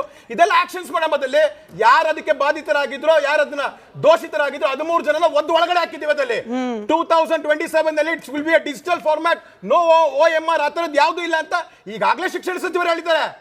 ಈ ತರದ್ ಇರ್ಬೇಕಾದಾಗ ಮೇಡಮ್ ಇವಾಗ ಪ್ರತಿಪಕ್ಷ ಬಂದು ಏನ್ ಕೇಳ್ತು, ಇದ್ರ ಬಗ್ಗೆ ಡಿಸ್ಕಷನ್ಸ್ ಬೇಕು ಅಂತ. ನಿನ್ನೆ minister of state Jitendra Singh ಬಂದು ಲೀಡರ್ ಆಫ್ ಆಪೋಸಿಷನ್ ಮುಂದೆ ಹೋಗಿ ಕೇಳಿದ್ರು, the government is ready for the discussions, parliament ಅಲ್ಲಿ ನೀವು ಎಷ್ಟು ಬೇಕಾದ್ರೂ ಸಮಯ ತಗೊಳ್ಳಿ ಡಿಸ್ಕಸ್ ಮಾಡಿ ಅಂತ. ಮತ್ತೆ 4 ಗಂಟೆಗೆ ಹೋಗಿ ಕೇಳ್ತಾರೆ, ನೋ ವಿ ಆರ್ ಮೀನ್ಸ್ ನಮ್ ಗೋಲ್ ಪೋಸ್ಟ್ ಮತ್ತೆ ಚೇಂಜ್ ಆಗಿದೆ ಅಂತ. ನೀವು ಡಿಸ್ಕಸ್ ಮಾಡ್ಲೇಬೇಕಾಗಿದೆ ಅಂದ್ರೆ ಸಂಸತ್ಗಿಂತ ಇಡೀ ಜಗತ್ ನೋಡ್ತಾ ಇರುತ್ತೆ, ರಾಷ್ಟ್ರದ ನೋಡ್ತಾ ಇರ್ತಾರೆ, ಯಾರು ನೀಟ್ ಇದ್ ಮಾಡ್ತಾ ಇರ್ತಾರೆ. ಅಲ್ಲಿ ನಿಮ್ಮ ಪ್ರಶ್ನೆ ಕೇಳಿ, ಅಲ್ಲಿ ಸರ್ಕಾರ ಜವಾಬ್ದಾರಿಯುತವಾಗಿ ಉತ್ತರ ಕೊಟ್ಟಿಲ್ವಾ ಅನ್ನೋದನ್ನ ಇಡೀ ದೇಶ ನೋಡುತ್ತೆ. ಸರ್ಕಾರದ ಕ್ರಮ ಏನಾಗಿದೆ? LOP ಅವರ ಕ್ರಮ ಏನಾಗಿತ್ತು ಅಂತ ಅಂದ್ಬಿಟ್ಟು ದೇಶದ ಜನ ಆಯ್ತು ನೋಡ್ತಾರೆ. ಸರ್, ಆಯ್ತು sir. C K Ramamurthy sir ಮತ್ತೊಮ್ಮೆ ಸಂಪರ್ಕದಲ್ಲಿದ್ದಾರೆ. ಅವ್ರ ಸಮಯನೂ ವೇಸ್ಟ್ ಮಾಡೋದು ಬೇಡ.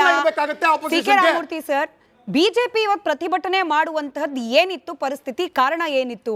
ಈಗ ಮೊಟ್ಟೆ ಹೊಡೆದವ್ರದ್ದು, ಮೊಟ್ಟೆ ಹೊಡೆಸ್ಕೊಂಡವ್ರದ್ದು, ಇವ್ರ ಉದ್ದೇಶ ಏನು? ಈ ಉದ್ದೇಶದಿಂದ ನೀಟ್ನಿಂದ ಅನ್ಯಾಯಕ್ಕೆ ಒಳಗಾದ ವಿದ್ಯಾರ್ಥಿಗಳಿಗೆ ಏನ್ ಲಾಭ ಅಥವಾ ಏನ್ ನ್ಯಾಯ ಸಿಗುತ್ತೆ ಅಂತ? ರಾಮಮೂರ್ತಿ ಸರ್, ಧ್ವನಿ ತಲುಪ್ತಾ ಇದೆಯಾ? ರೈಟ್, ಬಹುಶಃ ಸಂಪರ್ಕದಲ್ಲಿ ಇಲ್ಲ ಅವರು. ಎನಿವೆ, ಆ ಪ್ರಶ್ನೆನ ನಂತರದಲ್ಲಿ ಅವರಿಂದ ರಿಯಾಕ್ಷನ್ ತಗೊಳ್ಳೋ ಪ್ರಯತ್ನ ಮಾಡ್ತೀವಿ. ಇಲ್ಲ, ಚಾಣಕ್ಯ ಸರ್, ನಿಮ್ಮಿಂದ ನನಗೆ ಬೇಕಾಗಿದ್ದು ಬಹಳ ಪ್ರಮುಖವಾಗಿ ನಮ್ಮಲ್ಲಿ ಕನ್ವಿಕ್ಷನ್ ರೇಟ್ ಅನ್ನೋದನ್ನ ಗಮನಿಸಿದ್ರೆ ಭಯ ಆಗ್ಬಿಡುತ್ತೆ ಸರ್. ಕಳೆದ 24 ವರ್ಷದಲ್ಲಿ ಮೇನ್ ಪರೀಕ್ಷೆಗಳು ನಾನು ಹೇಳ್ತಾ ಇರೋದು, ಚಿಕ್ಕ ಪುಟ್ಟ ಪರೀಕ್ಷೆಗಳು ಲೆಕ್ಕ ಹಾಕಿದ್ರೆ 100 ಆಗ್ಬಿಟ್ಟಿದೆ ಬಿಡಿ. 45 ಮೇಜರ್ ಕ್ವೆಶ್ಚನ್ ಪೇಪರ್ ಲೀಕ್ ಆಗಿದೆ. ಕನ್ವಿಕ್ಟ್ ಆಗಿರೋದು ಕೇವಲ ಇಬ್ಬರು. ಈಗ ಧರ್ಮೇಂದ್ರ ಪ್ರಧಾನ್ ಅವರ ರಾಜೀನಾಮೆ ಕೇಳ್ತಾ ಇದ್ದಾರೆ, ಫೇರ್ ಎನಫ್, ಅದರಿಂದ ನ್ಯಾಯ ಸಿಗುತ್ತೆ ಅನ್ನೋಂಗಿದ್ರೆ ಸಿಕ್ಬಿಟ್ಲಿ. ಬಟ್ ಹಿಂದೆ ಆದ ಕ್ವೆಶ್ಚನ್ ಪೇಪರ್ ಲೀಕ್ ಇಂದ ಯಾರ್ಯಾರು ರಾಜೀನಾಮೆ ತಗೊಂಡ್ರು, ಏನೇನು ಸೊಲ್ಯೂಷನ್ಗಳು ಸಿಕ್ತು, ಶಿಕ್ಷೆ ಇರೋದೇನು 5 ರಿಂದ 6 ವರ್ಷ ಜೈಲು, ಬೇಲ್ ಅನಾಯಾಸವಾಗಿ ಸಿಗುವಂತಹ ಸೆಕ್ಷನ್ಗಳ ಅಡಿಯಲ್ಲಿ ಅವ್ರ ವಿರುದ್ಧ ಕಾನೂನು ಆಗಬೇಕಾಗಿರೋದು ಆಮೂಲಾಗ್ರ ಬದಲಾವಣೆ ಅಲ್ವಾ? ಕೇವಲ ಒಂದು ರಾಜೀನಾಮೆ ಸಿಗ್ಲಿ, ಅದು ಕೂಡ ಪಡ್ಕೊಳ್ಳಿ, ವಿದ್ಯಾರ್ಥಿಗಳಿಗೆ ನಿಜವಾಗ್ಲೂ ಅದೇ ಬೇಕಾಗಂಗಿದ್ರೆ. ಬಟ್ ಕೇವಲ ಒಂದು ರಾಜೀನಾಮೆ ನಮ್ಮ ಇಡೀ ಈ ರೋಗಗ್ರಸ್ತ ಎಕ್ಸಾಮಿನೇಷನ್ ಸಿಸ್ಟಮ್ ಇದೆಯಲ್ಲ ಸರಿ ಮಾಡಿಬಿಡುತ್ತಾ ಚಾಣಕ್ಯ ಅವರೇ? ಯಾವುದೇ ಕಾರಣಕ್ಕೂ ಸರಿ ಹೋಗಲ್ಲ ಮೇಡಮ್. ಯಾತಕ್ಕಂದ್ರೆ ಇವಾಗ ಒಂದು ಪ್ರಮುಖ ಎಕ್ಸಾಮ್, ಫಾರ್ ಎಕ್ಸಾಂಪಲ್ ನೀಟ್ ಪ್ರಶ್ನೆ ಪತ್ರಿಕೆನೆ ತಗೊಳ್ಳಿ. ಈಗ ಅದರಲ್ಲಿ 13 ಜನನ ನಾವು ಅರೆಸ್ಟ್ ಮಾಡಿ ಒಳಗೆ ಹಾಕಿದ್ವಿ ಅಂತ ಬಿಜೆಪಿ ವಕ್ತಾರರು ಹೇಳ್ತಾ ಇದ್ದಾರೆ. ಇವಾಗ ಅವ್ರನ್ನ ಒಳಗಡೆ ಹಾಕಿದ ತಕ್ಷಣ ಅವ್ರನ್ನ ಸಾಯೋವರೆಗೂ ಅವ್ರನ್ನ ಜೈಲಲ್ಲಿ ಇಡಲ್ಲ. ಅವ್ರಿಗೂ ಕೂಡ ಬೇಲ್ ಸಿಗೋದಕ್ಕೆ ಅವಕಾಶ ಇದೆ, ಮತ್ತೊಂದು ಎಲ್ಲದಕ್ಕೂ ಅವಕಾಶ ಇದೆ. ನಾನು ಹೇಳುವಂಥದ್ದು, ಅದು ಕೇಂದ್ರ ಸರ್ಕಾರ ಇರ್ಬೋದು, ರಾಜ್ಯ ಸರ್ಕಾರ ಇರ್ಬೋದು, all irrespective of all political party. ನಾನು ಹೇಳೋದು, ಇಂಥ ಪರೀಕ್ಷೆಗಳಲ್ಲಿ ಈ ತರ ಅಕ್ರಮ ಎಸಗೋರು, ವಿದ್ಯಾರ್ಥಿಗಳ ಭವಿಷ್ಯದ ಜೊತೆ ಚೆಲ್ಲಾಟ ಆಡ್ತಕ್ಕಂಥ ಈ ಕ್ರಿಮಿಕೀಟಗಳು ಯಾರಿದ್ದಾರೆ, ಇವ್ರನ್ನ ಒಂದು ಗಲ್ಲಿಗೇರಿಸಬೇಕು, ಇಲ್ಲಾಂದ್ರೆ ಶೂಟ್ ಅಟ್ ಸೈಟ್ ಆರ್ಡರ್ ಕೊಡಬೇಕು ಅಂತ ಹೇಳಿ ಈ ಒಂದು ಸಂದರ್ಭ ನಾನು ಹೇಳ್ತಾ ಇದೀನಿ ಮೇಡಮ್. ಬಹಳ ನೋವಿನಿಂದ ಹೇಳ್ತಾ ಇದೀನಿ. ಯಾತಕ್ಕಂತ ಹೇಳಿದ್ರೆ ಇವತ್ತು ಪ್ರಾಣವನ್ನ ಕಳ್ಕೊಂಡಿರ್ತಕ್ಕಂಥವ್ರು, ಅವ್ರ ತಂದೆ ತಾಯಿ ಪರಿಸ್ಥಿತಿ ಏನಂತ ನಮಗೆ ಗೊತ್ತಿದೆ ಮೇಡಮ್. ಯಾತಕ್ಕಂದ್ರೆ ನಾನು ಒಬ್ಬ ಸ್ಪರ್ಧಾರ್ಥಿಯಾಗಿ ಇಲ್ಲಿವರೆಗೂ ಕೂಡ ಬಂದಿದ್ದೀನಿ ನಾನು. ಯಾತಕ್ಕಂದ್ರೆ ಒಬ್ಬ ವಿದ್ಯಾರ್ಥಿ ಮೇಡಮ್, ಒಂದು ನೀಟ್ ಪರೀಕ್ಷೆಗೆ ಅವನು ಪಾಸ್ ಮಾಡ್ಬೇಕಂದ್ರೆ ಯಾವ ರೀತಿ ಒಂದು ಸ್ಯಾಕ್ರಿಫೈಸ್ ಇರುತ್ತೆ. ಇದರ ಕೆಂಪು ಬಣ್ಣ ಅದ್ಭುತ, ಖಾರ ಕಡಿಮೆ ಆದ್ರೂ ರುಚಿಕರ. MDH ಕಾಶ್ಮೀರಿ. ಯಾವ ರೀತಿ ಅವನು ಕಷ್ಟ ಪಡಬೇಕು, ಅವ್ರ ತಂದೆ ತಾಯಿಗಳು ಆರ್ಥಿಕವಾಗಿ ಎಷ್ಟು ಸಹಾಯ ಮಾಡಬೇಕು, ಅದ್ರ ಬಗ್ಗೆ ಎಲ್ಲಾನು ಕೂಡ ಅರಿವು ಇರಬೇಕು ರಾಜಕಾರಣಿಗಳಿಗೆ. ಅದು ಬಿಟ್ಟು ಇವತ್ತು ವಿದ್ಯಾರ್ಥಿಗಳ ಭವಿಷ್ಯ ಜೊತೆ ಚೆಲ್ಲಾಟ ಆಡಿ ಇವ್ರು ರಾಜಕೀಯ ಮೈಲೇಜ್ ತಗೊಳಕ್ ಹೋಗಿ ಇವತ್ತು ಇವ್ರು ನಮ್ ಕಣ್ಣು ಮುಂದೆ ಇವತ್ತು ರಾಜಕೀಯ ಕೆಸರಾಟ ಆಡ್ತಾರೆ. ಆದ್ರೆ ಇವರೆಲ್ಲ ಒಳಗಡೆ ಇವರು ಒಂದೇ ನಾಣ್ಯದ 2 ಮುಖಗಳು, ಇವರು ಒಂದೇ ಪಕ್ಷ 2 ರೆಕ್ಕೆಗಳು. ವಿನಯ್ ಚಂದ್ರ ಅವರೇ, ದುರಂತ ಅಂತಂದ್ರೆ ಸದ್ಯಕ್ಕೆ UPSC ಒಂದು ಬಿಟ್ರೆ 10ನೇ ಕ್ಲಾಸು 12ನೇ ಕ್ಲಾಸಿನ ಪ್ರಶ್ನೆ ಪತ್ರಿಕೆಯಿಂದ ಹಿಡಿದು ರೈಲ್ವೆ ಪರೀಕ್ಷೆಯವರೆಗೂ ಬಹುತೇಕ ಎಲ್ಲಾ ಪರೀಕ್ಷೆಗಳ ಪ್ರಶ್ನೆ ಪತ್ರಿಕೆ ಸೋರಿಕೆ ಆಗ್ತಲೇ ಇದೆ. ನಮ್ಮ ಸರ್ಕಾರ ಬಂದಾಗ ಆ ಸುಧಾರಣೆ ತಂದ್ವಿ, ಇವ್ರ ಸರ್ಕಾರ ಇರಬೇಕಾಲಿ ಇಷ್ಟೆಲ್ಲಾ ಪಟ್ಟಿ ಕೊಟ್ಬಿಟ್ಟು ಪ್ರಶ್ನೆ ಪತ್ರಿಕೆ ಸೋರಿಕೆ ಆಗಿತ್ತು. ಈ ರಾಜಕೀಯ ಲೆಕ್ಕಾಚಾರವನ್ನ ಹೊರತುಪಡಿಸಿ ಪ್ರಶ್ನೆ ಪತ್ರಿಕೆ ಸೋರಿಕೆ ಆಗದೇ ಇರೋ ರೀತಿಯಲ್ಲಿ ವ್ಯವಸ್ಥೆ ಏನಾಗಬೇಕು ಅಂತ ಮೇಡಮ್, ಇಲ್ಲಿ ನಮಗನ್ಸೋವಂಥದ್ದು ನೀವು ಹೇಳ್ದಂಗೆ ಹೇಳಿದ್ರೆ ಇವತ್ತು ಒಂದು ಆಮೂಲಾಗ್ರ ಬದಲಾವಣೆ ಬೇಕಾಗಿರೋ ನಿಟ್ಟಿನಲ್ಲಿ ಇವತ್ತು ಕ್ರಮಗಳನ್ನು ತಗೋಬೇಕಾಗಿದೆ ಸರ್ಕಾರಗಳು. ಅಲ್ಲಿ ರಾಜ್ಯ ಇರಲಿ ಕೇಂದ್ರ ಇರಲಿ, ಪಕ್ಷಗಳು ಯಾವುದೇ ಬಂದರೂ ಕೂಡ ಇವತ್ತು ಪರೀಕ್ಷೆಗಳು ಯಾವುದೇ ನಿಟ್ಟಿನಲ್ಲಿ ನೋಡಿದ್ರು ಹಗರಣಗಳೇನು ಕಡಿಮೆ ಆಗ್ತಾ ಇಲ್ಲ. ಇವತ್ತು ಅಲ್ಲಿ ನಮಗನ್ಸುವಂಥದ್ದು ಸೂಕ್ತವಾದ ಕ್ರಮಗಳನ್ನು ತಗೊಳ್ಳೋ ನಿಟ್ಟಿನಲ್ಲಿ ಅಲ್ಲಿ ಮೆಜರ್ಸ್ಗಳನ್ನು ಏನು ತಗೋಬೇಕು, ಯಾವುದೇ ನಿಟ್ಟಿನಲ್ಲಿ ಇವತ್ತು ಚರ್ಚೆಗಳಾಗಿರಲಿ, ಅದಕ್ಕೆ ಬೇಕಾದಂಥ ಕ್ರಮಗಳನ್ನು ಯಾರೂ ಕೂಡ ಇವತ್ತು ತಗೊಳ್ತಾ ಬರ್ತಾ ಇಲ್ಲ. ಇದಕ್ಕೆ ಬೇಕಾಗಿರೋಂಥ ಮೆಜರ್ಸ್ಗಳನ್ನು ತಗೊಳ್ಳೋ ನಿಟ್ಟಿನಲ್ಲಿ ಚರ್ಚೆಗಳಾಗಬೇಕು. ಅದಕ್ಕೆ ನಾವು ಇದೇ ಹೇಳ್ತೀವಿ, ಪ್ರಜಾಪ್ರಭುತ್ವ ಅಂತ ಮಾತಾಡ್ತೀವಿ. ಚರ್ಚೆಗಳನ್ನು ಕರೀರಿ ಅಂತ ಹೇಳಿದ್ರು ಕೂಡ ಇವತ್ತು ಸರ್ಕಾರಗಳು ಚರ್ಚೆಗಳನ್ನು ಮಾಡೋದಕ್ಕಾಗ್ದಲ್ಲ ಹಿಂದೆ ಸರಿತಾ ಹೋಗ್ತಾ ಇದೆ. ನಾವು ಇದನ್ನ ವಿರೋಧಿಸೋದ್ರ ಜೊತೆಗೆ ಈ ಕ್ರಮಗಳನ್ನ ತಗೊಳ್ಬೇಕು ಅನ್ನೋದ್ರ ಮೂಲಕ ನನಗೆ ಸಮಯುಲ್ಲ ಸರ್, ಇರೋದೇ 30 ಸೆಕೆಂಡ್ ಸಮಯ. 92% 92% ಜನರಿಗೆ ಅನ್ನಿಸ್ತಾ ಇದೆ ರಾಜಕೀಯ ಹೈಜಾಕ್ ಆಗೋಗ್ತಾ ಇದೆ ವಿದ್ಯಾರ್ಥಿಗಳ ಪ್ರತಿಭಟನೆ ಅಂತ. ಸಮಿ ಸರ್ ಹೇಳಿ, ಅದಾದ್ಮೇಲೆ ಲೋಹಿತ್ ಅವರು ಉತ್ತರ ಕೊಡಲಿ. ಇದಕ್ಕೆ ಒಂದು ರಾಜಕಾರಣ ಹೈಜಾಕ್ ಆಗ್ತಿದೆ ಮತ್ತು ನಿಜವಾದ ಇಶ್ಯೂಸು ಡೈವರ್ಟ್ ಆಗ್ತಾ ಇದೆ ಅನ್ನೋದು ನಮಗೆ ಮೇಲ್ನೋಟು ಕಾಣಿಸುತ್ತೆ. ಆದರೆ ಕೇಂದ್ರ ಸರ್ಕಾರ ಈ ವಿಚಾರದಲ್ಲಿ ಹೆಚ್ಚು ಸೆನ್ಸಿಬಲ್ ಆಗಿ ವರ್ತಿಸಬೇಕಿತ್ತು. ಇಡೀ ಇಶ್ಯೂನ ಹ್ಯಾಂಡಲ್ ಮಾಡಿದ ರೀತಿ ಇದೆಯಲ್ವಾ, ನಮ್ಮನ್ನು ಯಾರು ಪ್ರಶ್ನೆ ಮಾಡೋರು, ನಮ್ಮನ್ನ ಯಾರು ನಮ್ಮ ಮುಂದೆ ಯಾರಿದ್ದಾರೆ ಅನ್ನುವ ಟೋನ್ ಇದೆಯಲ್ಲ, ಆ ಟೋನ್ ಇಂದಾಗಿ ಈ ಒಂದು ಪ್ರಕರಣದ ಪ್ರತಿಭಟನೆಯನ್ನ ಹೇಗೆ ಹ್ಯಾಂಡಲ್ ಮಾಡಬೇಕಾಗಿತ್ತು ಹಾಗೆ ಹ್ಯಾಂಡಲ್ ಮಾಡ್ದಲೇನೆ, ಮತ್ತು ಇದಕ್ಕೆ ಸರಿಯಾದ ಸೂಕ್ತ ಪರಿಹಾರವನ್ನ ಕಿವಿಗೊಟ್ಟು ಕೇಳ್ದಲೇನೆ ಇದು ಇಷ್ಟೊಂದು ಒಂದು ದೊಡ್ಡ ಕ್ರೈಸಿಸ್ನ ಸ್ವರೂಪಕ್ಕೆ ಕೇಂದ್ರ ಸರ್ಕಾರ ಪರೋಕ್ಷವಾಗಿ ಅಥವಾ ಪ್ರತ್ಯಕ್ಷವಾಗಿ ಬಿಜೆಪಿ ಕೂಡ ಕಾರಣವಾಗೋಯ್ತು ಅಂತ ಹೇಳಿದೆ ಕೆಲವು. ನಾನು 20 ಸೆಕೆಂಡ್ ಉತ್ತರ ಕೊಡ್ತೀನಿ. ರಾಜೀನಾಮೆ ಅಂದ್ರೆ is unfit to be there ಅಂತ ಅಷ್ಟೇ. ಆತ ಆ ಕಾರ್ಯವನ್ನ ಸರಿಯಾಗಿ ಮಾಡಿಲ್ಲ, ಅದನ್ನ ಆತನ ತೆಗಿಬೇಕು ಅಂತ ಹೇಳಿ. ಮುಂದುವರೆದ ಭಾಗದಲ್ಲಿ ಹೋಮ್ ಮಿನಿಸ್ಟರ್ ಕೂಡ ವಿದ್ಯಾರ್ಥಿಗಳು ಮಾಡಿದಂತ ಏನು ದೌರ್ಜನ್ಯ ಇದೆ ಕೂಡ ಅದು ಕೂಡ ಅನ್ಫಿಟ್ ಅಂತಾನೆ ನಾವು ಕರಿತೀವಿ. ಹಾಗಾಗಿ ಇವರು ರಾಜೀನಾಮೆಯನ್ನ ಕೊಟ್ರೆ ಟೆಂಪ್ರರಿ ರಿಲೀಫ್ ನಮ್ಗೆ ಅದೇನೆ. ಯಾಕಂದ್ರೆ ಒಬ್ಬ ಈಗ ಕಡಲೆ ಇರಲಿ, ಹಲಸಂಡೆ ಬೀಜ, ಕಪ್ಪು ಕಡಲೆ ಅಥವಾ ಬಿಳಿ ಕಡಲೆ, ಎಲ್ಲವೂ ಸ್ವಾದಿಷ್ಟವಾಗುತ್ತೆ.